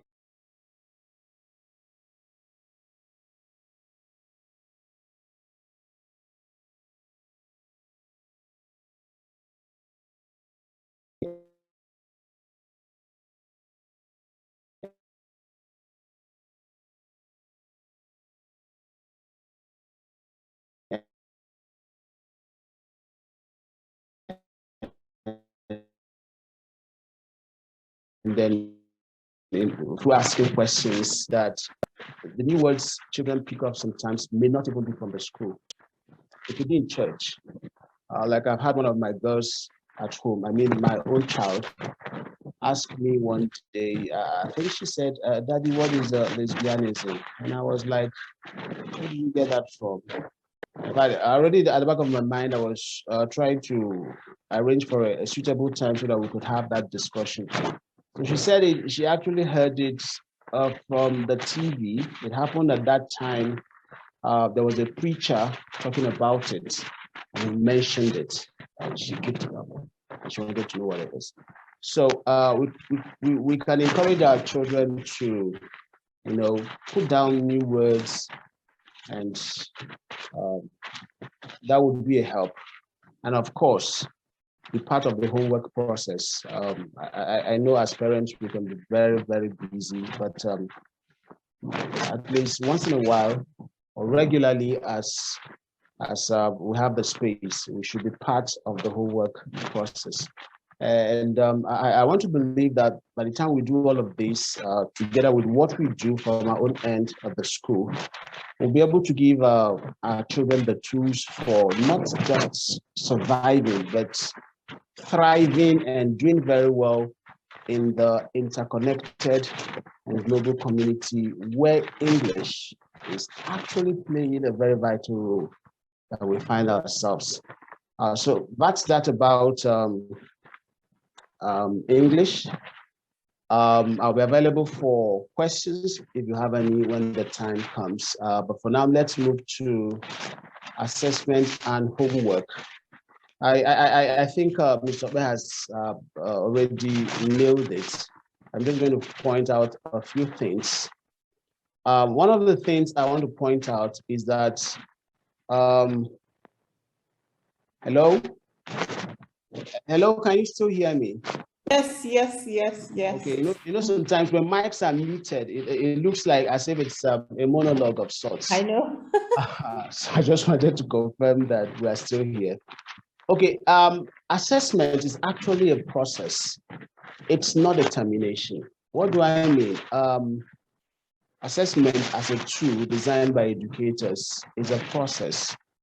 And it helps us to see where the child is at or where the learner is at in a given period of time. It's not a definitive verdict, so to speak, of what the child can do. I would want us to understand that that's part of what we do as teachers. That's the reason we don't write off any learner, we don't give up on any learner. It's a process. And then secondly, it is complementary. It's not a competition. It's not a competition, it's complementary. It's something that is supposed to help the child get to where the child should be. It's not a competition. Thankfully enough, at GMS, we do not do first position, second position. That's not to say that we don't recognize the individual brilliance of learners, but we want to de-emphasize this spirit of competition. We want to de-emphasize it. Like I think it was Albert Einstein who said that it's really unfair to take a fish up the tree and expect the fish to be as deft and as agile as the monkey at the top of a tree. So it's not a competition. Our children, the learners, have different strengths and interests. So assessment is meant to complement them. And then lastly, it is best used to check progress. Like I've said earlier, it's best used to check progress, not to pass a verdict. Assessment is not passing a verdict on a child. It's actually for checking progress. So what are the types? There's assessment as learning. There's assessment for learning. And then there's assessment of learning. I think we are all more familiar with the last one, assessment of learning, where the child is assessed and the child is graded or the learner is graded, and this is the level of the learner. That's assessment of learning. And then assessment as learning, or okay, let me talk about assessments. Let me talk about the first one first. Assessment as learning. Now, assessment as learning is that, there's this strategy teachers often use. We call it the test, teach, test. Test, teach, test. You start teaching with a little test. In the university days, some lecturers called it the shotgun. Sometimes, what is at the back of their mind, or most times, not sometimes, it's to find out, like the kind of diagnosis. Okay, so that's assessment as learning. And then, of course, also, it could also be a part of the learning process, in the sense that the teacher comes into the class and asks questions. Most questions the teacher asks is not because the teacher is seeking for answers per se. It could also be to get the child or the learner to explore their own mind. So that's assessment as learning. And then, of course, assessment for learning means now that the teacher or the instructor or the facilitator takes note of the learner's responses and puts it into the loop. Assessment is actually a loop. You assess, the feedback you gather, you put it back. Okay, you look at the processes, you look at the methods, you look at the learning contents. So that's assessment for learning, putting back the feedback into the learning cycle.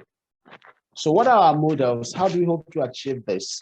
Mr. Obe has already talked about the external assessments, which we want the children to be exposed to. We also have what works for us as a system, our own internal arrangement. These are some of them.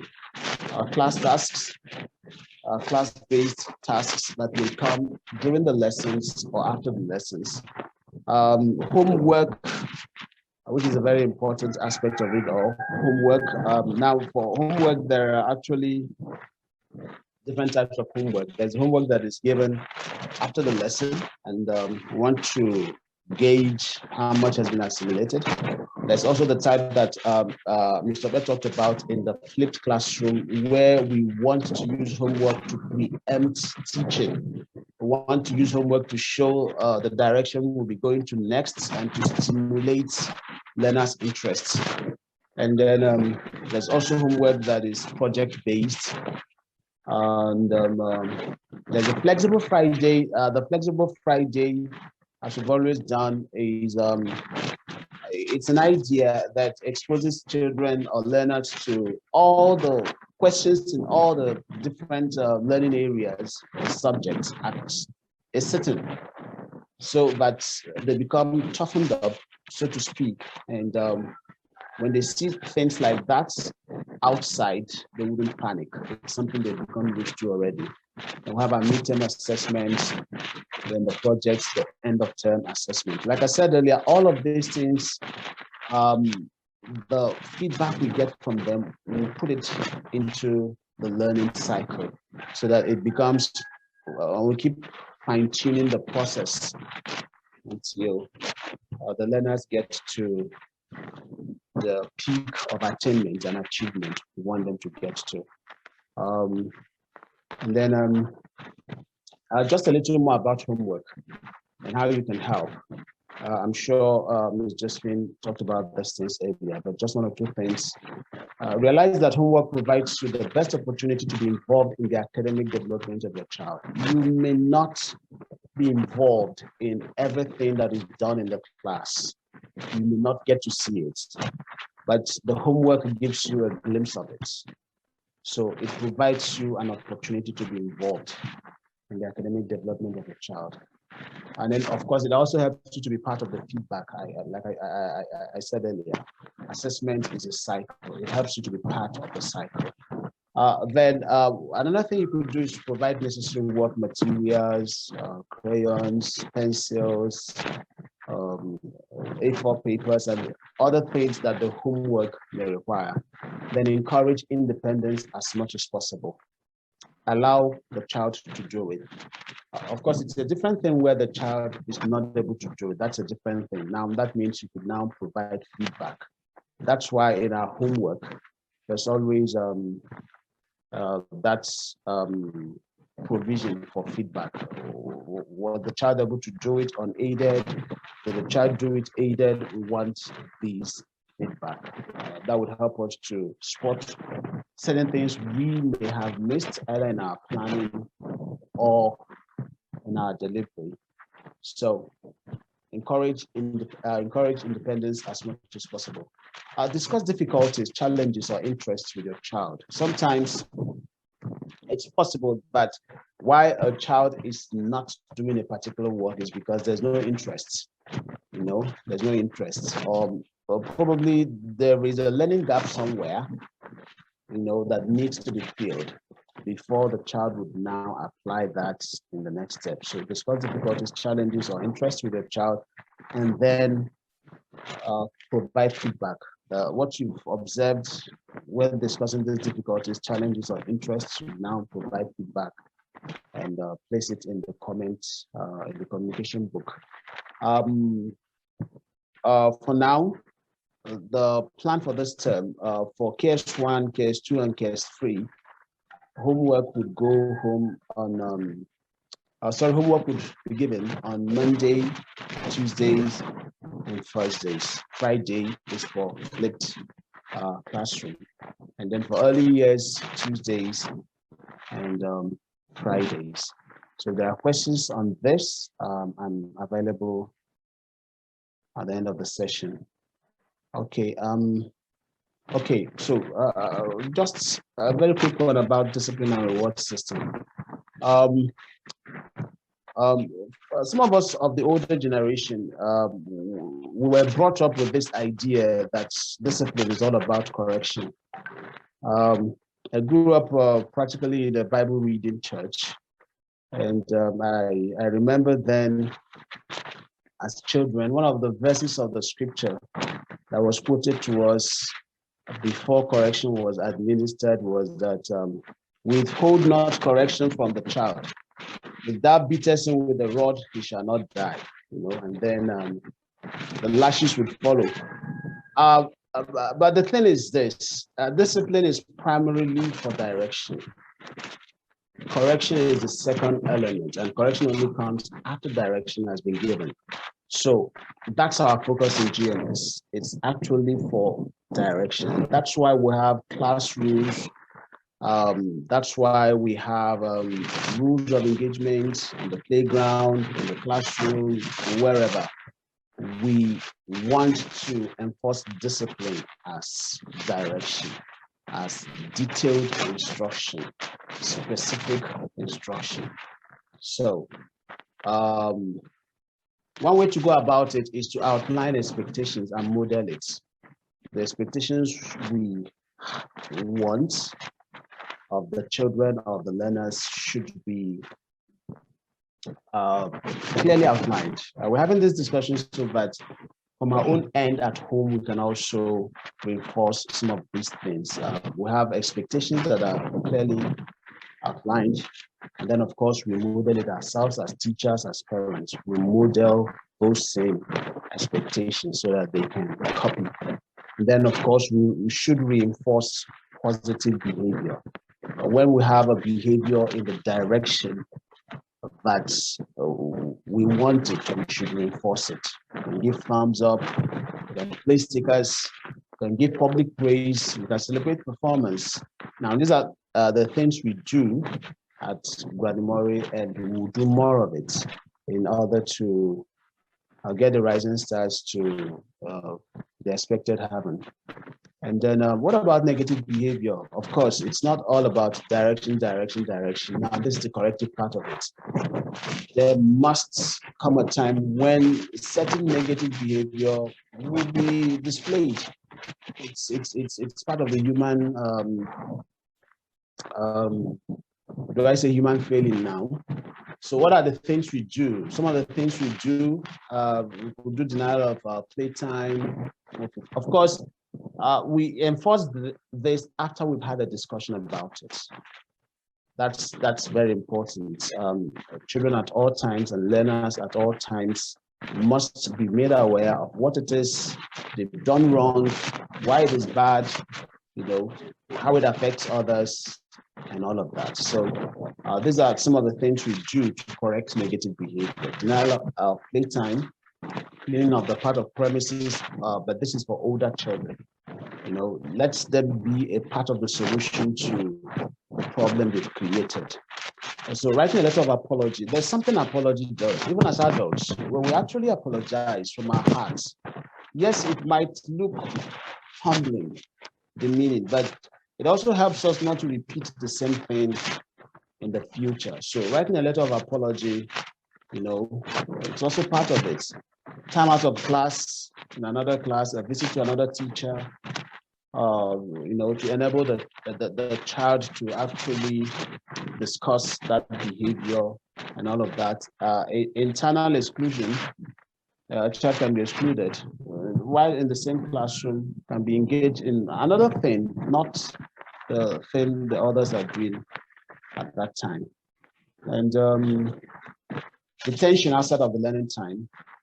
Of course, for some, we may threaten to call the parents. There are actually some of the rising stars that, you don't mention reporting them to their parents. They don't want that. So this could be used as deterrents and corrective measures.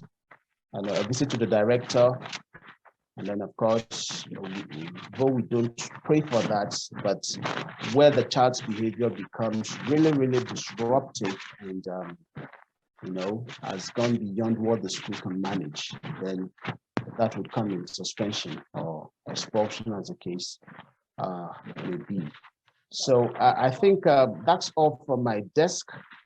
If there's something I've not touched or something you are not clear about when it's the question and answer session, I think you can come up with it. Hello, Ms. Josephine. Hello, Ms. Josephine. Yes, all right. Thank you very much, Mr. Valentine. Thank you so much. And thank you, our dear parents, for being patient. Sorry, our time is far gone. Mr. Val has actually said a lot about how we are very intentional about the children's learning in the area of English and with our homework strategies, our reward and discipline system. We are very intentional about the vision of Granimori schools. And so all of the guidelines we have put in place and the curriculum is to help us achieve the goal of a complete and purposeful child. So in every area of, just like he has highlighted the strategies for every aspect of English, we will continue to help the children become better and improve in all areas. I am also learning as well. And I encourage us all parents to follow through with our classwork and homework and even the assessments to help the children achieve their expectations. Thank you once again, Mr. Val.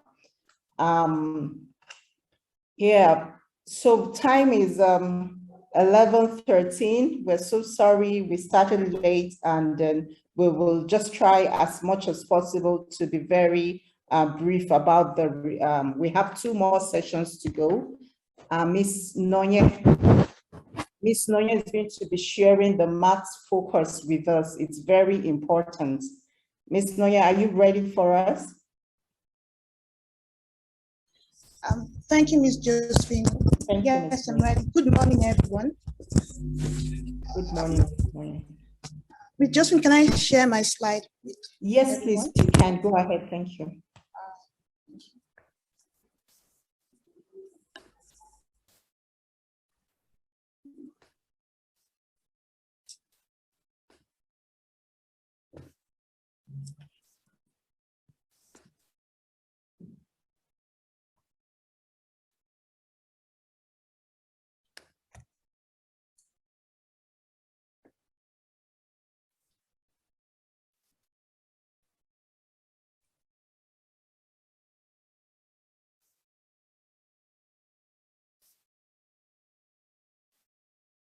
Okay, good morning, everyone. Good morning. I don't know if you can see my slide now. Yes, I can. Okay, all right. So I'll be talking about maths approach and how parents can help. This will be brief because of time, and I'll just go straight right to it. Talking about maths, I don't know if we can go back through memory lane to remember our days in school as parents and teachers. If we do that, we realize that we fall into one of these categories. Either we're struggling with maths in school, no matter what the teacher said.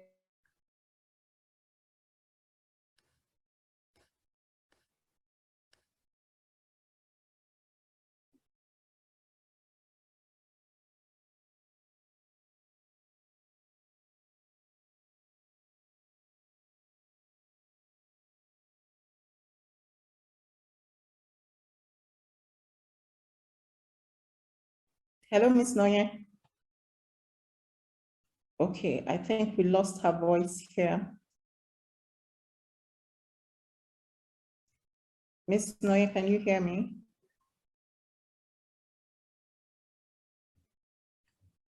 Okay. Mr. Kwe, can you hear Miss Noye, just to be sure that I'm not the only one? Yeah. Having issue with the network. Okay, I guess she has the network challenge. Okay, I think we should go ahead with the pathway, the club pathways, while we wait for her to return, so that we can take advantage of the time. Okay, Miss Noye. Mr. Wisdom, are you here? Yeah, I am. Okay, all right. Thank you very much, Mr. Wisdom. Okay, good morning, everyone. Good morning, Mr. Wisdom. Well, thank you. Very quickly, I'll just, yeah, thank you. So I'll be taking us on our pathway programs. Permit me to share my slide. Yes, please. Thank you.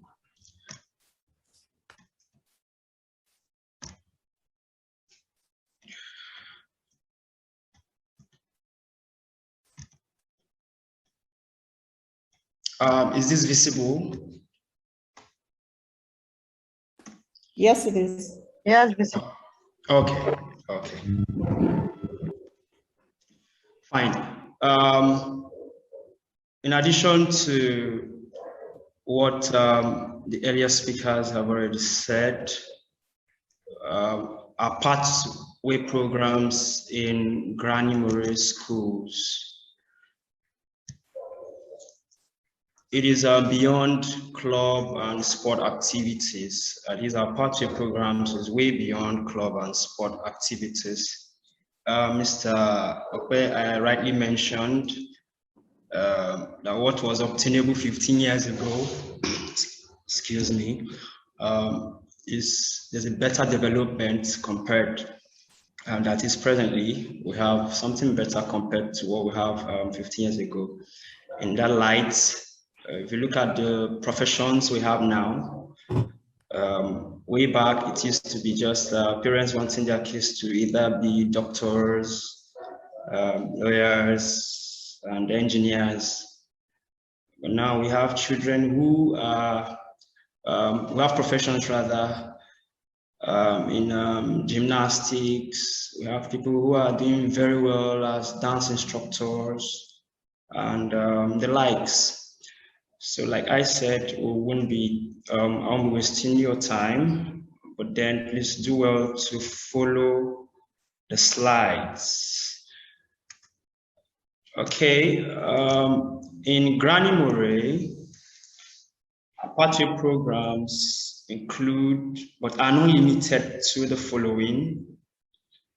We have the chess club, we have the ballet and dance, we have the taekwondo, we have gymnastics, we have Mozart Plus, the media club is there, we have Stream Plus, French Plus. The French Plus is one of our language club programs.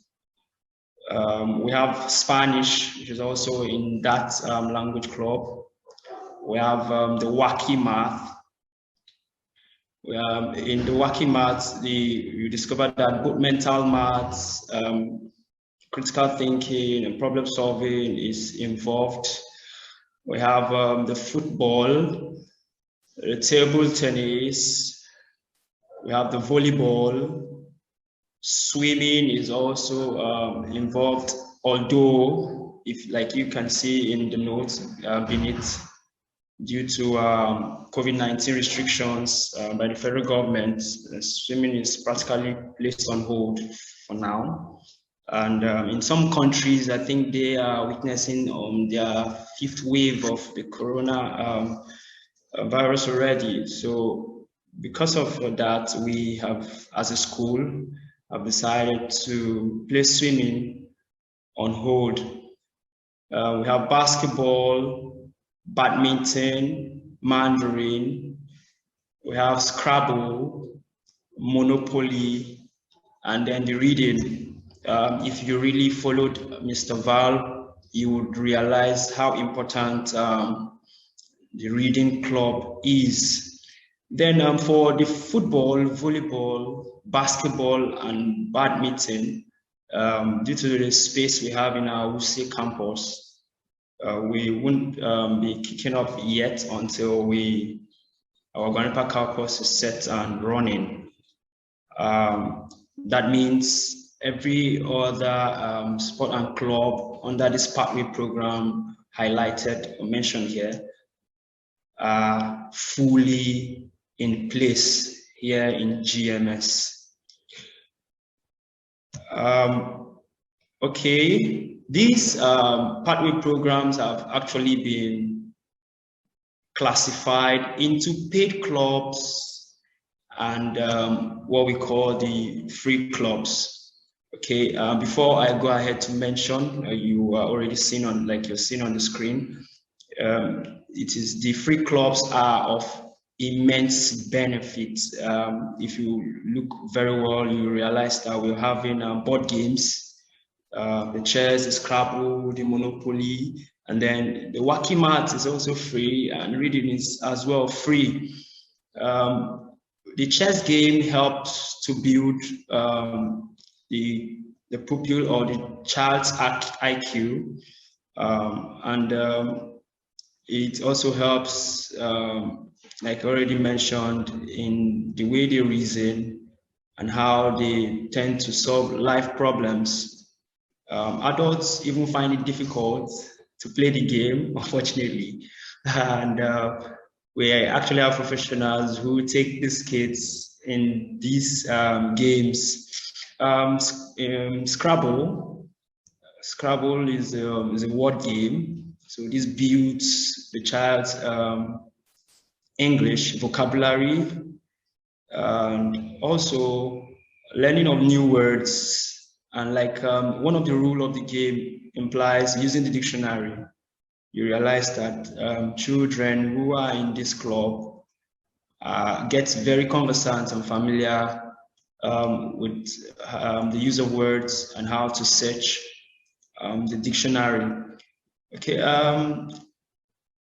the the Monopoly, the wacky math, and the reading, I won't be hammering too much on that because justice have been done to those already. Then for the paid clubs, what we have ballet and dance, we have taekwondo, we have gymnastic, we have Mozart Plus, we have the media club, and then the French Plus. Some people might be reasoning or thinking of what benefits would all of this be to my child.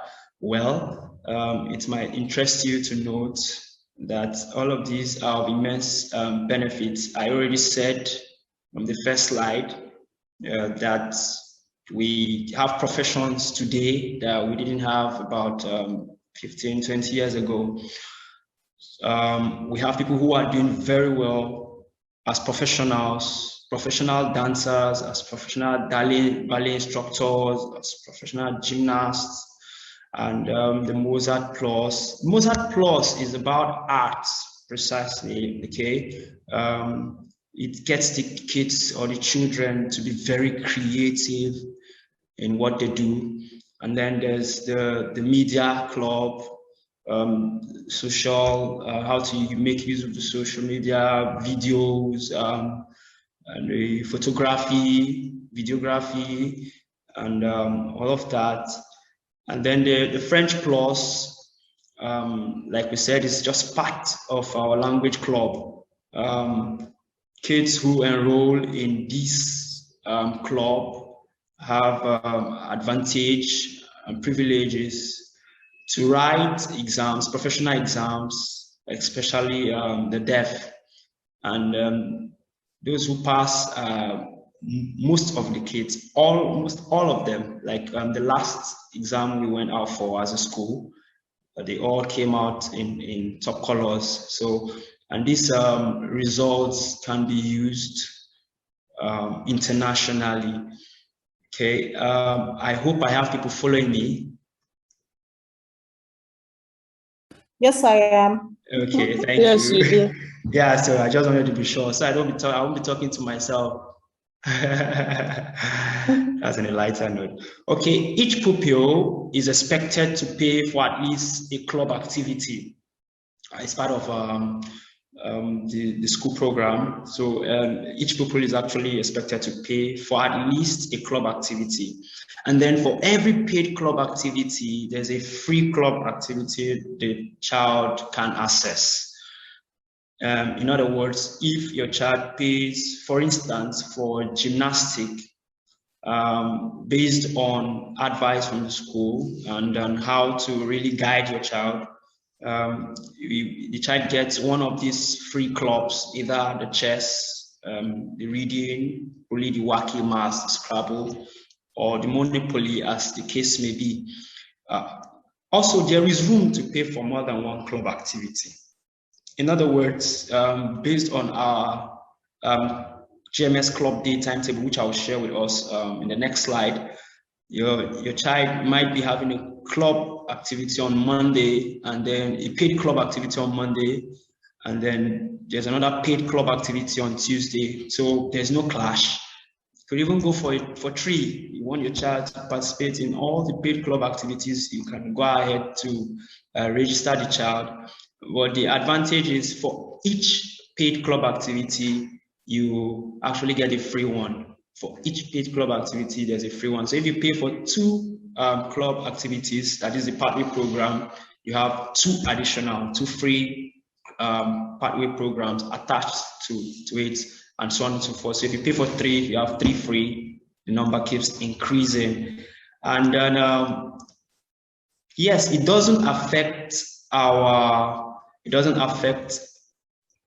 academics, because academic activities run from 8 a.m. to 2 p.m. That has already been said, while the pathway programs, sports and club activities, run from 3 p.m. to 5 p.m. In GMS, we believe that all work and no play makes fill in the black space. A dull child. So we like to attach play to learning. And the truth is, these children see it as play sometimes. While they do it, they are gaining knowledge, they are gaining the core skills on how to go about life events and solve life problems. Okay, now here's a list of our club days and the activities that it entails. Remember that when you prepare your child for future opportunities and life skill, it will help the child to grow. So we have on Monday, there's table tennis, Mondays, table tennis. We have Tuesday, the French club. On Wednesday, we have ballet and taekwondo. And then on Thursday, we have the media and gymnastics. And our board games come up on Fridays. We have the chess, the Scrabble, the Monopoly, and then the Mozart Plus also comes up on Friday. What are the benefits of this club activities? I already said some, but then let's have a better look at the benefits of our pathway programs. You realize that our pathway programs help to discover talents. We most times, as either mental as parents, feel, oh, our child is not doing well academically, our child is not doing well academically, and then we want to give up on the child. Or no, the 21st century education has made us to realize that a child might not really be an A-level child in academics, but then the child will do excellently well in pro-league, say, in dance. The child becomes a world-class chess player representing the country. We have people who are representing Nigeria today in track and field events. We have footballers all over the world who probably did not even pass through the 4 walls of a school, although that's not what we preach here. So we merge both academics and these pathway programs. So we harness potentials in our pathway programs. We were able to tell who is very good at a particular club, sport event, and then we go ahead to develop such potentials. Children who might be struggling academically have the opportunity to excel in pathway programs. Yes, I mentioned that already in the first point. The children who are struggling in class, you see them out there doing very well, and there's this sense of belonging that comes from doing very well in the pathway program. For instance, let's say pupil A is feeling bad after an academic class or an academic day because there was a quiz in class, and then he or she didn't do well compared to pupil B. And then in the pathway program, pupil A turns out to be excellent, or in the competition in their club, he beats, in quotes, pupil B. There's this sense of belonging that comes from it, and then we go ahead to make the child realize that, yeah, you might not be good in this category or in this particular field, but that doesn't stop you from excelling in other fields. That leads to the third point as well, motivation. The pathway programs are used to motivate the children in academics. So doing well in life makes one motivated. It's a natural phenomenon that when you are excelling, when you're doing well in a particular field, you tend to be motivated. So we use the pathway programs to motivate our children to do well even in the academics. You know, for instance, in the working maths now, the child does very well out there, and then the opportunity is given to the child to learn concepts that he or she did not properly grasp in class, and that helps the child to become even better academically. While the children play, the core skills are exercised and developed. Very important. While they play, the core skills are developed. Collaboration, they collaborate amongst themselves. They work together as a team and to solve problems. So collaboration is there as a core skill that is developed during our pathway programs.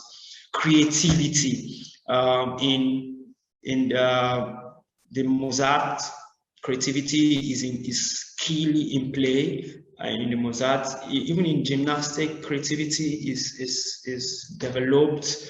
Even in Scrabble, you thinking of words that will make you score higher than your opponent, as the case may be, is also part of creativity. So across board, all the pathway programs helps the child to be creative. Then there's communication. As they participate in these pathway programs, there's communication going on amongst them and the mentors who guide them in the skill and their fellow pupil in the particular club. So communication is key in life. Once there's no communication, then there's a gap. So the pathway programs help in developing the pupils' communication skill. We are in 21st century, so we can't do away with digital literacy. In GMS, that's one of our core skills, digital literacy. In the media club, for instance, the child who learns how to make good use of tools, digital tools, make good use of the camera, make good use of the projector, sound systems, and as the case may be. So the digital skill is developed, digital literacy is developed. The critical thinking is also in play. We all have to reason and think in our daily lives. So the truth is, when children learn through play, or sports or club, as the case may be, you realize that it helps in the way they reason, the way they think, the way they try to profile solution to challenges. It helps, the critical thinking helps in problem solving. You have to critically reason your next move in a chess game, else you will be at the mercy of your opponent. You can also apply that to real life. So how our pathway programs are applied is also of essence. We have professionals on ground who also make sure that these children, while they play, are caring. So it's not always about competition and trying to outshine an opponent, but by trying to do so, you're also applying this love, this care, and that helps the child to grow. Our present day Nigeria, we realize that all we really need to do is to care for one another, to really love one another. So in the pathway program, this is also taught and learned as well as developed. So we have mentors who handle the various pathway programs to be professionals. So the mentors who handle the various pathway programs are professionals. They are very good in their various skill, and like I already mentioned, there is no clash. There's no lack of hands, as the case may be. We have enough hands who help these children to develop their potentials as well as harness the children's potentials. If in the course of this presentation you have questions, please make use of the chat bar, and if you are not comfortable with using that, you can actually come to the front desk I hope I have been able to tell us this, how our party programs work. Thank you very much. Contact the school front office for more information. My pathway is my journey. Thank you. Thank you so much. Thank you for that amazing session. Coach Wheezy, Yeah. MC Wheezy, and DJ Wheezy. He's one, he has 3 portfolios in one. Thank you. Yes. Thank you very much. So yeah, thank you, our dear parents, for staying on. Mr. Wisdom just threw more light on how our pathways actually help us to firm up our intentions about raising complete and purposeful child. This, he has just spoken about the different ways that will actually help us to enhance the children's learning and development. He said it earlier that it doesn't affect their academics, rather it helps to enhance their learning. And this is actually the Ontario curriculum specifically lay more emphasis on the children's skills. So as they grow academically, we also ensure that they are growing skillfully. Their skills, the skills they build from the different pathways can actually help them in their learning, talking about the collaborative skills, the critical thinking, communication skills, logical reasoning, and yeah, a whole lot of other team spirit and the likes. Yeah, so thank you once again, Mr. Wisdom. Thank you very much. Miss Noye. Good afternoon once again. Okay. Good morning once again. Welcome once again, Miss Noye. We lost you then. So sorry about the interruption earlier on. Guess I could just go right back to.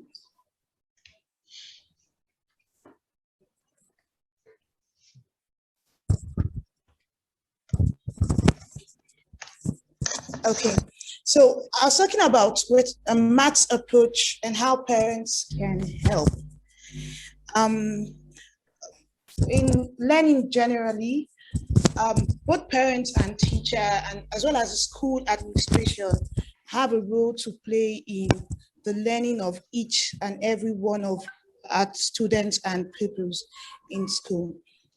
So how can we, first of all, what approach do we take in Granny Murray School in mathematics, and how can parents help? So earlier, before the interruption, I was talking about if we can go down to memory lane and recall how it was for us back then in school. When we had, maths is one of the subjects that most people struggle with back in primary and secondary school.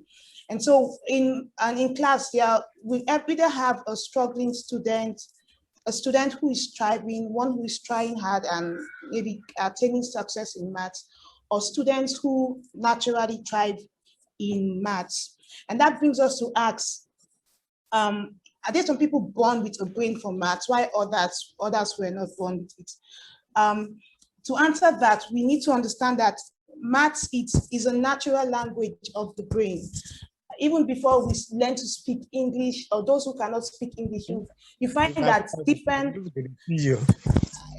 Hello, can you hear me? Others, you can see others. Okay, thank you, Ms. Noye, I can hear you. Sorry, please, can we mute our mics, please? Okay. Thank you.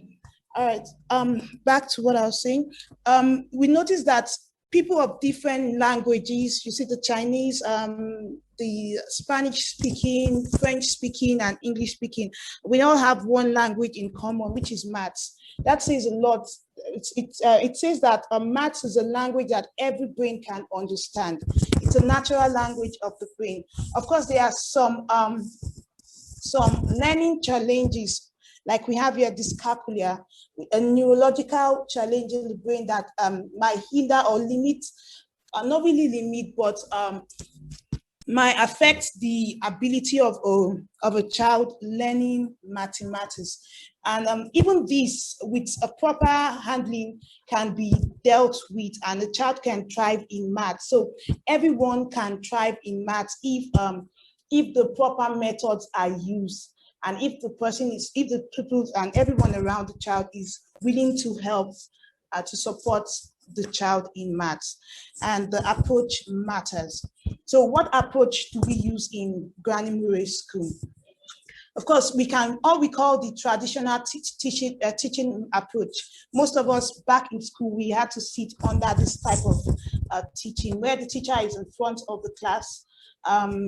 There's a fixed time for a particular concept to be learned. And it doesn't really matter if everyone is in class had understood that concept. After that period fixed for that mathematics concept, teacher goes to a new concept, expecting everyone to follow through. But the problem with maths is that knowledge builds up on knowledge in maths, especially. So a challenge in one aspect of maths would create a learning gap that would affect successive learning. And so that's the problem with the traditional teaching method. Again, it's the singular style used in teaching in the traditional teaching method. So if we can also remember, the teacher comes into class and he or she introduces a new concept in maths, gives some examples on the board, and then there's classwork. And after the classwork is done, he or she marks and then gives a correction. And that's how teaching maths was or is, even in some places now. But there's a maths mastery approach, and that's the approach we use in Granny Murray School. It's a step-by-step approach. What does this mean? It means that before moving to a new concept, we ensure that the pupils understand the foundational or previously learned concepts that would assist or aid with understanding successive mathematics topic.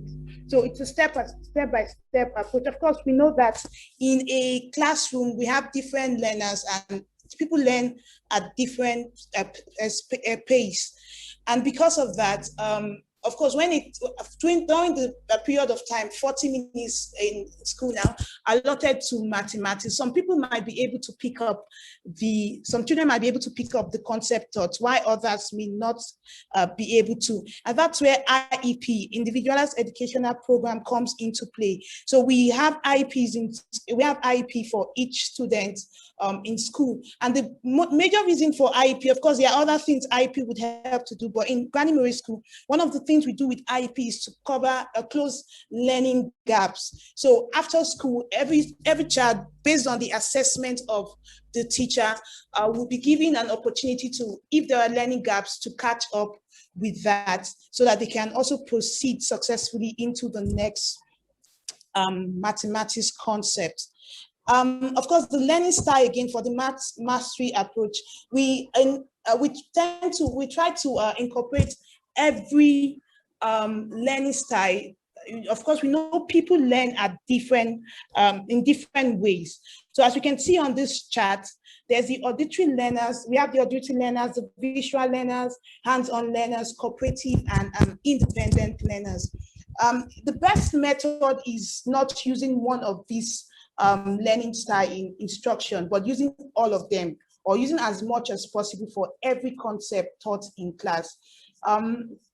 The reason is some children are inclined, of course, to learn by one or two of these better, but learning is even more solidified when all of these concepts are used together. So the auditory learners are those who are comfortable with listening to the teacher, explain concepts and solve problems on the board. These ones will learn better with conversational tools in teaching, using real life events to relate with the math concept taught, and then mnemonic devices can help. For example, in division, there's this, to teach long division, you can use a mnemonic as does McDonald's sell cheeseburgers? Or does McDonald's serve cheeseburgers? Now, you can say M is multiplication, D that does division, D division, M multiplication, S subtraction, B sells cheese, C you check, and then burgers B, you begin again with the process. The division is done. So learners who learn auditory would be able to listen to this in class easily and understand the concept.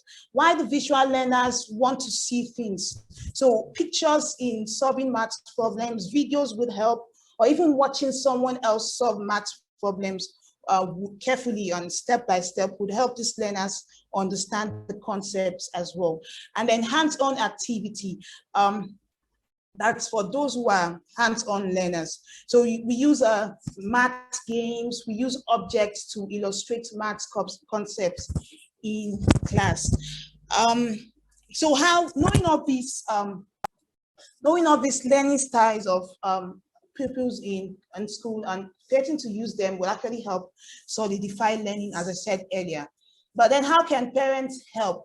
How can parents help in learning maths? Parents play an important role in their children's maths education. Remember I said maths is a natural language of the brain. And it's in exercising the use of language, as we know in English, that we become better. And children get to spend about 8 hours in school or thereabouts, and they spend some of the time with parents. Of course, we know that parents are busy, but with the little time we get to play with them, we can engage them in math activities and thinking and talking about mathematics. And this will help build up the skills we have here, the critical thinking skills, problem solving skills, reasoning ability, and ability to communicate mathematically. Of course, we know that even these skills are useful even in the workplace, and they are foundational to maths in the classroom. So how do we go about this as parents? How do you go about it as parents? First, you need to build strong positive attitudes about maths. So helping your children with maths doesn't have to be all so strict or boring or classroom method. You could get them to have fun while doing maths. In everyday activity you do at home, you can engage numbers and math activities that will help them in learning maths. Of course, you need to, as I said before, the approach we use is a step-by-step method. So there's a need to begin with activities that meet your child level of mathematical understanding. Of course, we know that there are baselines that you expect your child to be able to, or at least expectations at some levels for mathematics. Although most children might not, or some children may not be able to get to that level, you don't have to be strict about it, or you don't have to be tough about it. You can, it's okay to start step by step at where they are and go gradually to the place where they ought to be. And then finally, this may not apply to so many of us, but if the language you are more comfortable with your children is not English, it's okay to do maths problems or work with maths in a language different from English at home. Okay, so these are just some activities that we can do, or you can do together with your children, simple activities at home. Hopefully, if it's possible sometime, it would be good to have a workshop. I don't know if that could happen, Ms. Josephine, a workshop in school. Maybe we can plan that to see how, if parents have the time, to walk through some of the ways we can engage our children, some of the activities we can engage our children in maths. So some of these, to help build up their numeric sense and skills, we can engage them in counting, asking how many, especially for the younger children. You get them to count things at home while traveling or driving to school. There are objects or things you might see on the road in the car, and they could count. You can solve everyday problems with your children, ask questions. Okay, we're going to have 6 guests in the house today, and each of them would have to have 2 servings of the food we'll be preparing. So how many would they get all together? You let them engage them in thinking and speaking maths in that way. You can make addition and subtraction fun for them. You can play with cards, maybe cover some sets of cards, turn them over on the floor or on the table, and then get them to pick. As a game in the family, everyone picks 2 cards, and then you add together, and the highest card wins that round. games and activities like that, they don't really demand so much resources or time. Just little time you play with, you have with your children, you can engage them in maths activities. The broken calculator test, it's also a fun maths activity. You give a child a calculator and pretend that a number, for example, number 8 in the calculator is broken. And then you ask them to make the number 18, for example, appear on the screen without pressing the number 8. And so that would help build their critical reasoning skills. And these things, as you can see, would not take so much time in doing in the house. And then to build up their measuring skills, because measurement is also a strand in mathematics. You can help with getting them to compare objects around the house or to other objects based on their size or volume or things like that around the house. You can ask questions like to get them to estimate. For example, if there are groceries that you buy weekly or monthly in the house, you could ask, how many do you think we can consume as a family for this amount of time? Get them to make estimations like that.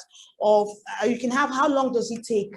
How long does it take to get to school? How long does it take to take your bath or to brush your teeth? They estimate with time. So this will help them with time. And then measurement matters in the kitchen. They could help you out in the kitchen, and then you get them engaged in measuring ingredients for cooking and things like that. For patterns is also a very important part in critical thinking. So over and over again, you get them to see patterns in the house, work with them, engage them in patterns. There's listening for patterns, maybe a clap, stomp activities you do with your kids at home, dancing with patterns. All of these can help build up math skills at home. So in conclusion, of course, helping children, as I said earlier, to understand and apply mathematics knowledge, it's a skill that it's something that we need to do together as parents, teachers, and the school administration. Of course, you don't have to do all the activities. You can think of activities that would help your kids with maths. You can do one or two. It doesn't have to be everything, but the little you do will go a long way in helping them.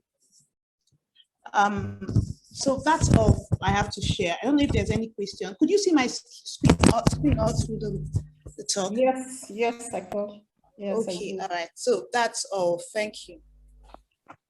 All right, thank you very much, Miss Noye, math magician Noye. Thank you so much for that wonderful session. Ms. Noye just told us the importance of maths and how we can help the children achieve all of the expectations. Most importantly, she told us maths is practical. The children will actually be able to master every concept learned through practical ways. So we need to, as much as possible, as a school and as families, we need to work together to help the children master the skills and be able to apply them in real life. So please kindly follow up on learnings in school, and let's follow up with some house chores or some other ways they can practicalize those learnings at home. So if you're measuring, if you're in the kitchen, please involve them in measurement. Hello, Mrs. Alabi. Oh, I'm so sorry. All right, Mom, thank you. So let's involve them in everything we do. If we're on site, for the engineers, for the architects, please let's involve the children. Let's help them to understand, why they do what they are doing in school, why they are taking measurements, why they are working with volume, and yeah. Thank you so much once again, Ms. Noye.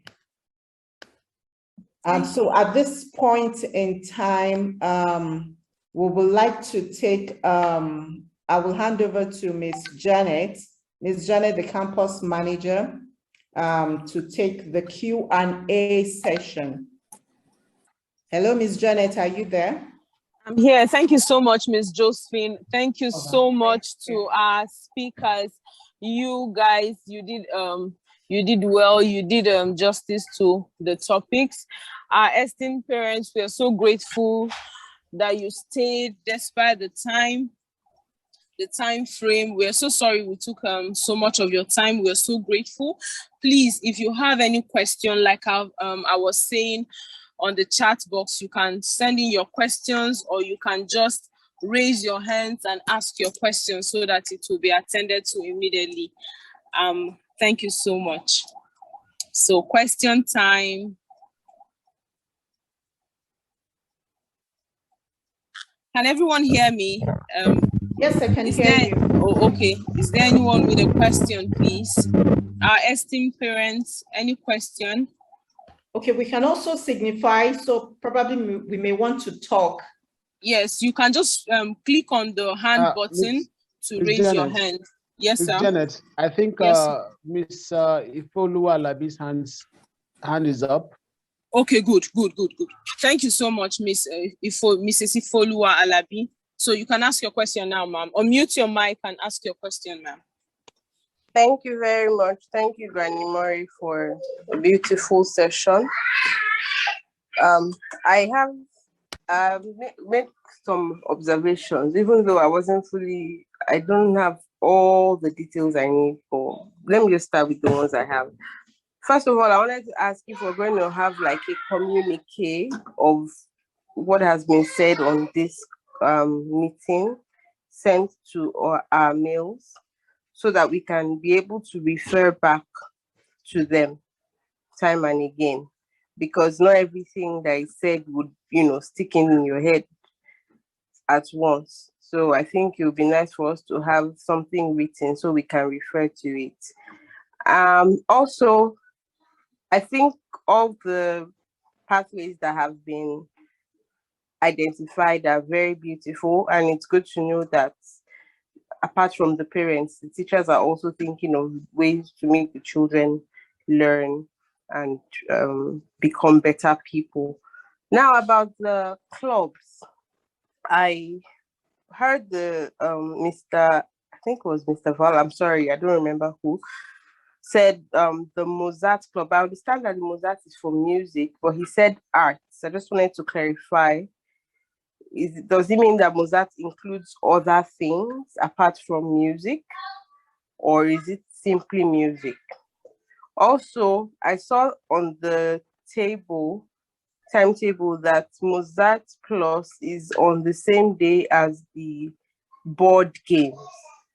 And I would love for my child to participate in both. So I wanted to know how that would work out. And I believe it applies to some others because, the board games, most of them are free.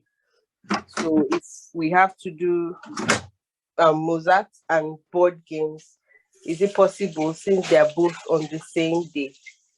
And lastly, when Miss Noye was talking about math, I was very interested actually, because math, I struggled with math as a child. Even till now, my mom makes fun of my math. But yeah, I just wanted to point out, I noticed when you were giving examples, you made a lot of American examples. So I was wondering if it would be possible for us to use examples that are close to home. For example, one I noted was something about McDonald's and cheeseburgers. So I was like, can we change that to be something like Domino's and pizza, since we have that in Nigeria, so it's things that they can relate to, because when those people use those things, those are things that their children can relate to. They see McDonald's everywhere and stuff like that. So I think for our own examples for our children, we should be able to use home-based examples so that they'll be able to relate to it. Just, improving the practicality as you suggested as well. Thank you.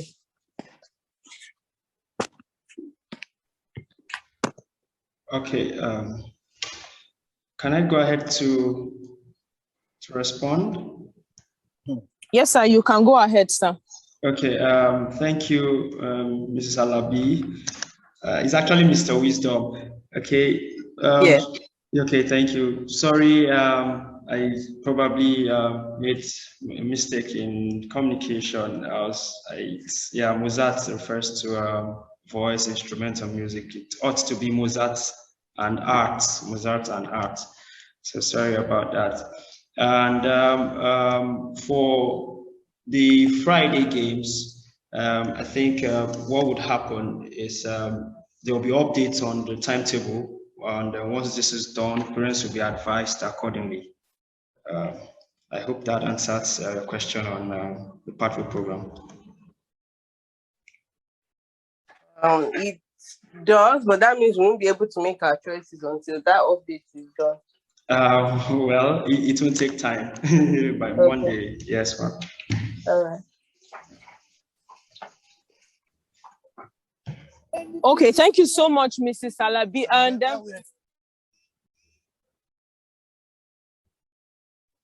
sorry about that. Thank you so much, Mrs. Alabi. I wanted to correct something as you were speaking. The board games and the Mozart is not the same timing. There's a time frame and it will be communicated to you. So the children can participate in both, ma'am. Thank you. Okay, thank you. Yes, ma'am. So any other question? We are still taking questions.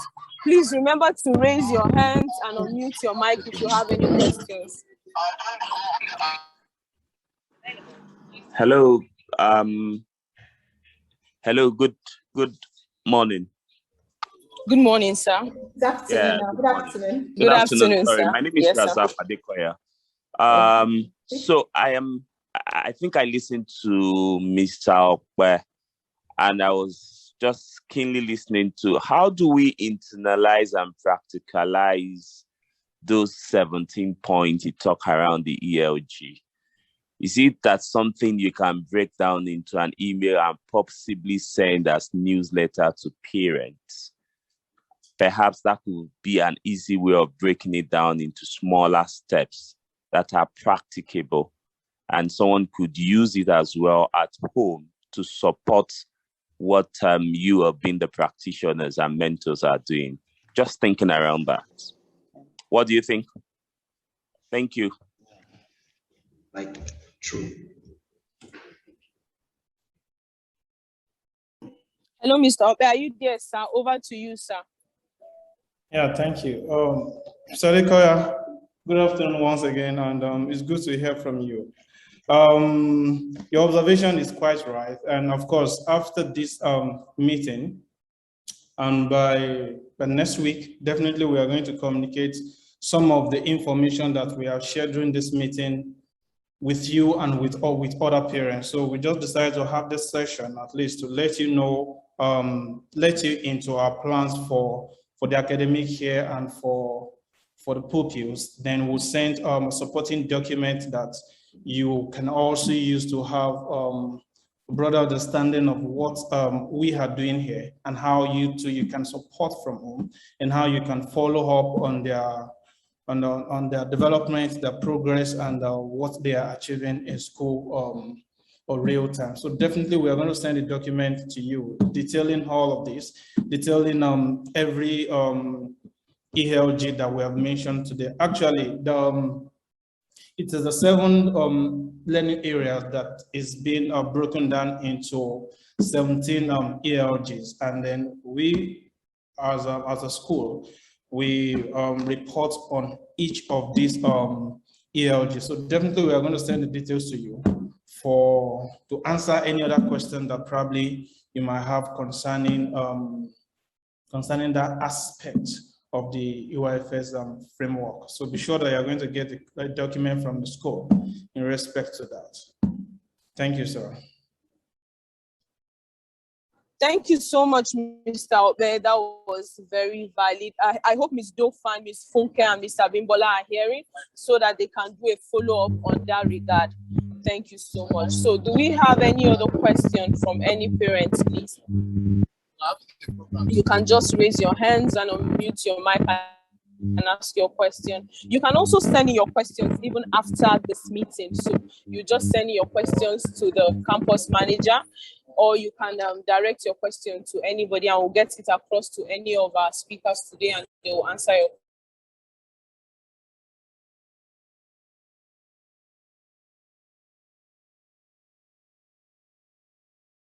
questions.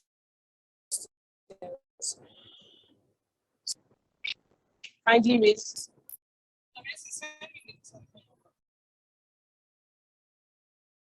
Okay, Ms. Josephine, ma'am. I'm not sure we have more questions, ma'am. Hello, ma'am. Are you there, Ms. Josephine, ma'am?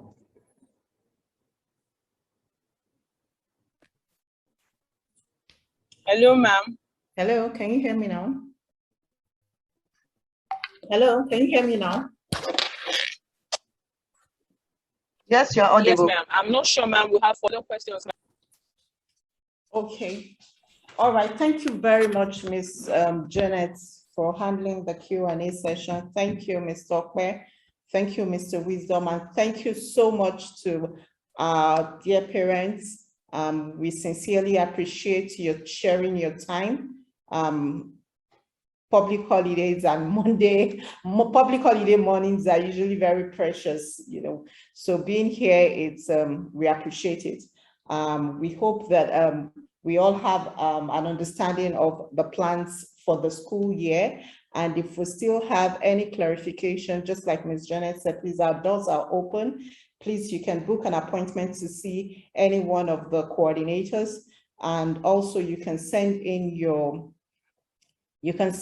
questions to care at Granny Murray, or you can call in. Our customer care lines are open. Once again, thank you so much. And we look forward to having a very great year ahead. On this note, in the absence of any more questions, I would like to say, let's have a very wonderful celebration and enjoy a fruitful weekend. God bless you. God bless our families. God bless Nigeria. And God bless us all. Thank you so much.